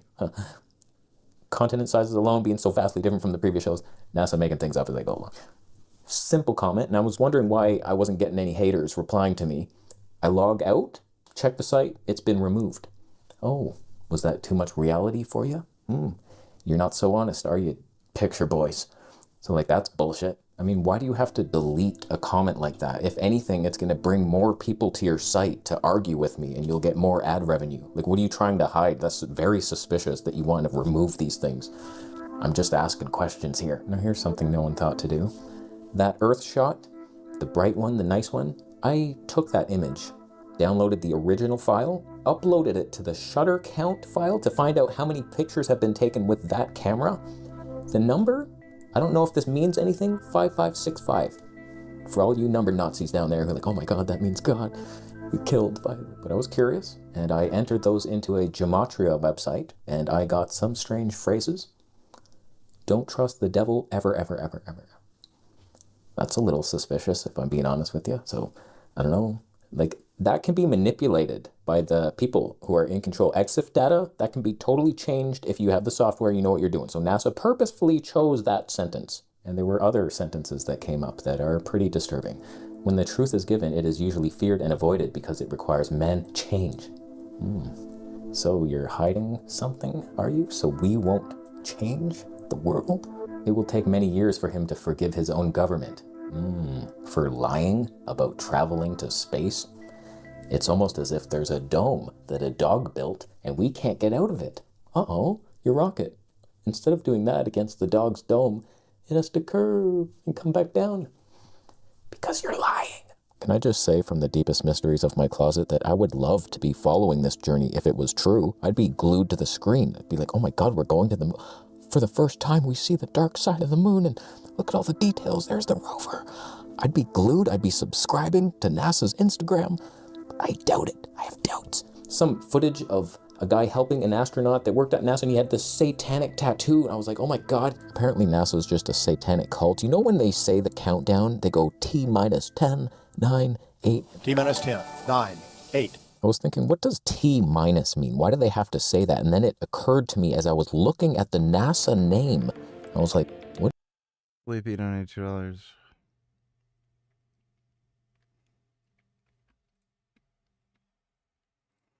Is because my breakfast looked like this. Name me a better breakfast. We've got 10 eggs right here, cooked in raw butter, beef dripping. We've got oranges. This is every single vitamin and mineral on literally one wooden cutting board.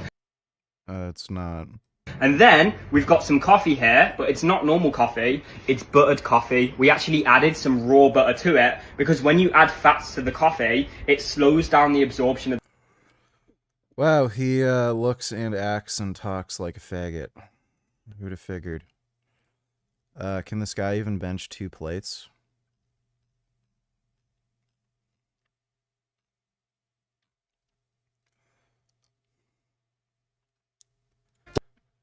He's talking shit about Alpha Destiny.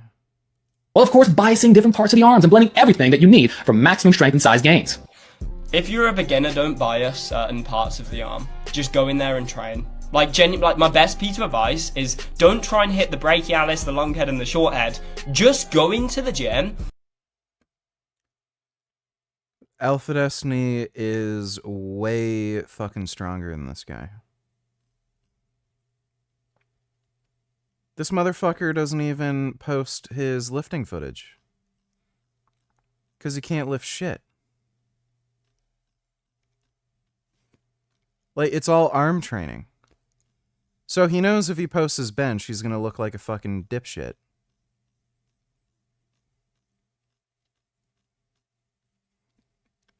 Okay, gay retard confirmed.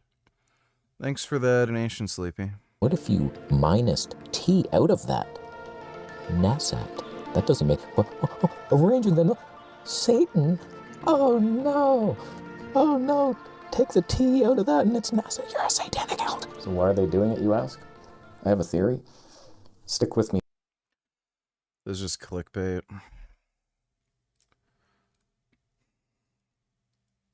Amazon is leaving New York City and they're going to close their warehouses once this new law passes. On Thursday. The legislation called the Delivery Protection Act, introduced by Council member Tiffany Caban, would force companies like Amazon to directly employ all of their drivers instead of using contractors. It would also require the smaller companies Amazon uses to get packages to their final destination, called Delivery Service Partners, or DSPs, to be licensed with the city. This is big news because it's going to force Amazon to do things in a way that doesn't work with its business model, eliminating thousands of jobs. Meanwhile, some DSP owners are pushing back against the bill. What this bill does for me is actually closes and shut down my business.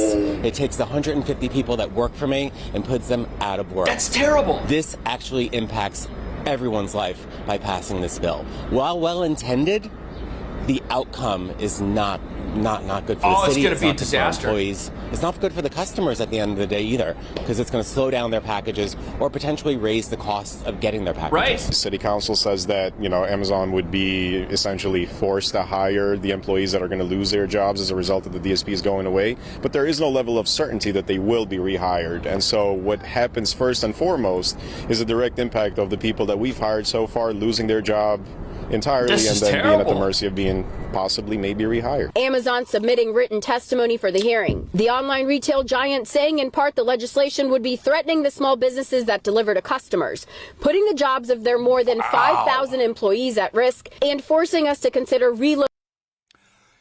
You know. Just more commie liberal fucking brain rot. Just make don't allow the free market to exist and overregulate, and then they just get rid of jobs and turn everything into a shithole. So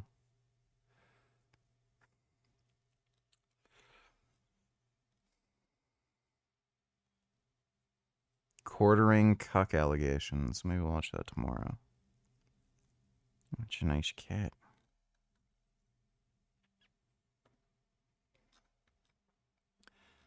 Huh. Fly Joey Airlines. Good evening, this is your captain speaking. Oh my god. And we're cruising at an altitude of 4 feet with one paw dangling. It's funny how he sits like that. His cat tower. At a 90-degree angle. There's no need to adjust a thing.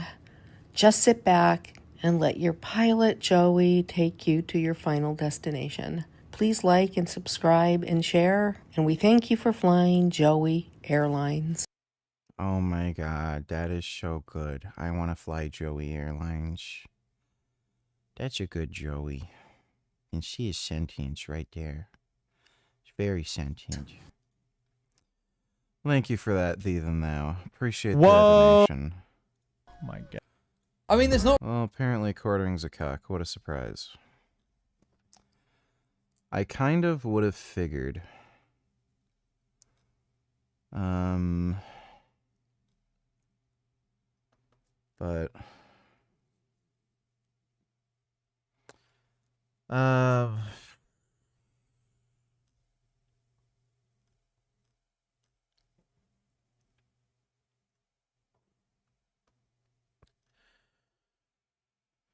I think we will end the stream here.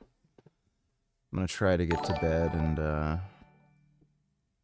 You know the thumbnail of Kring saying shiz our wife looks like an Athla wolf getting upset that a rival wolf stole its mate.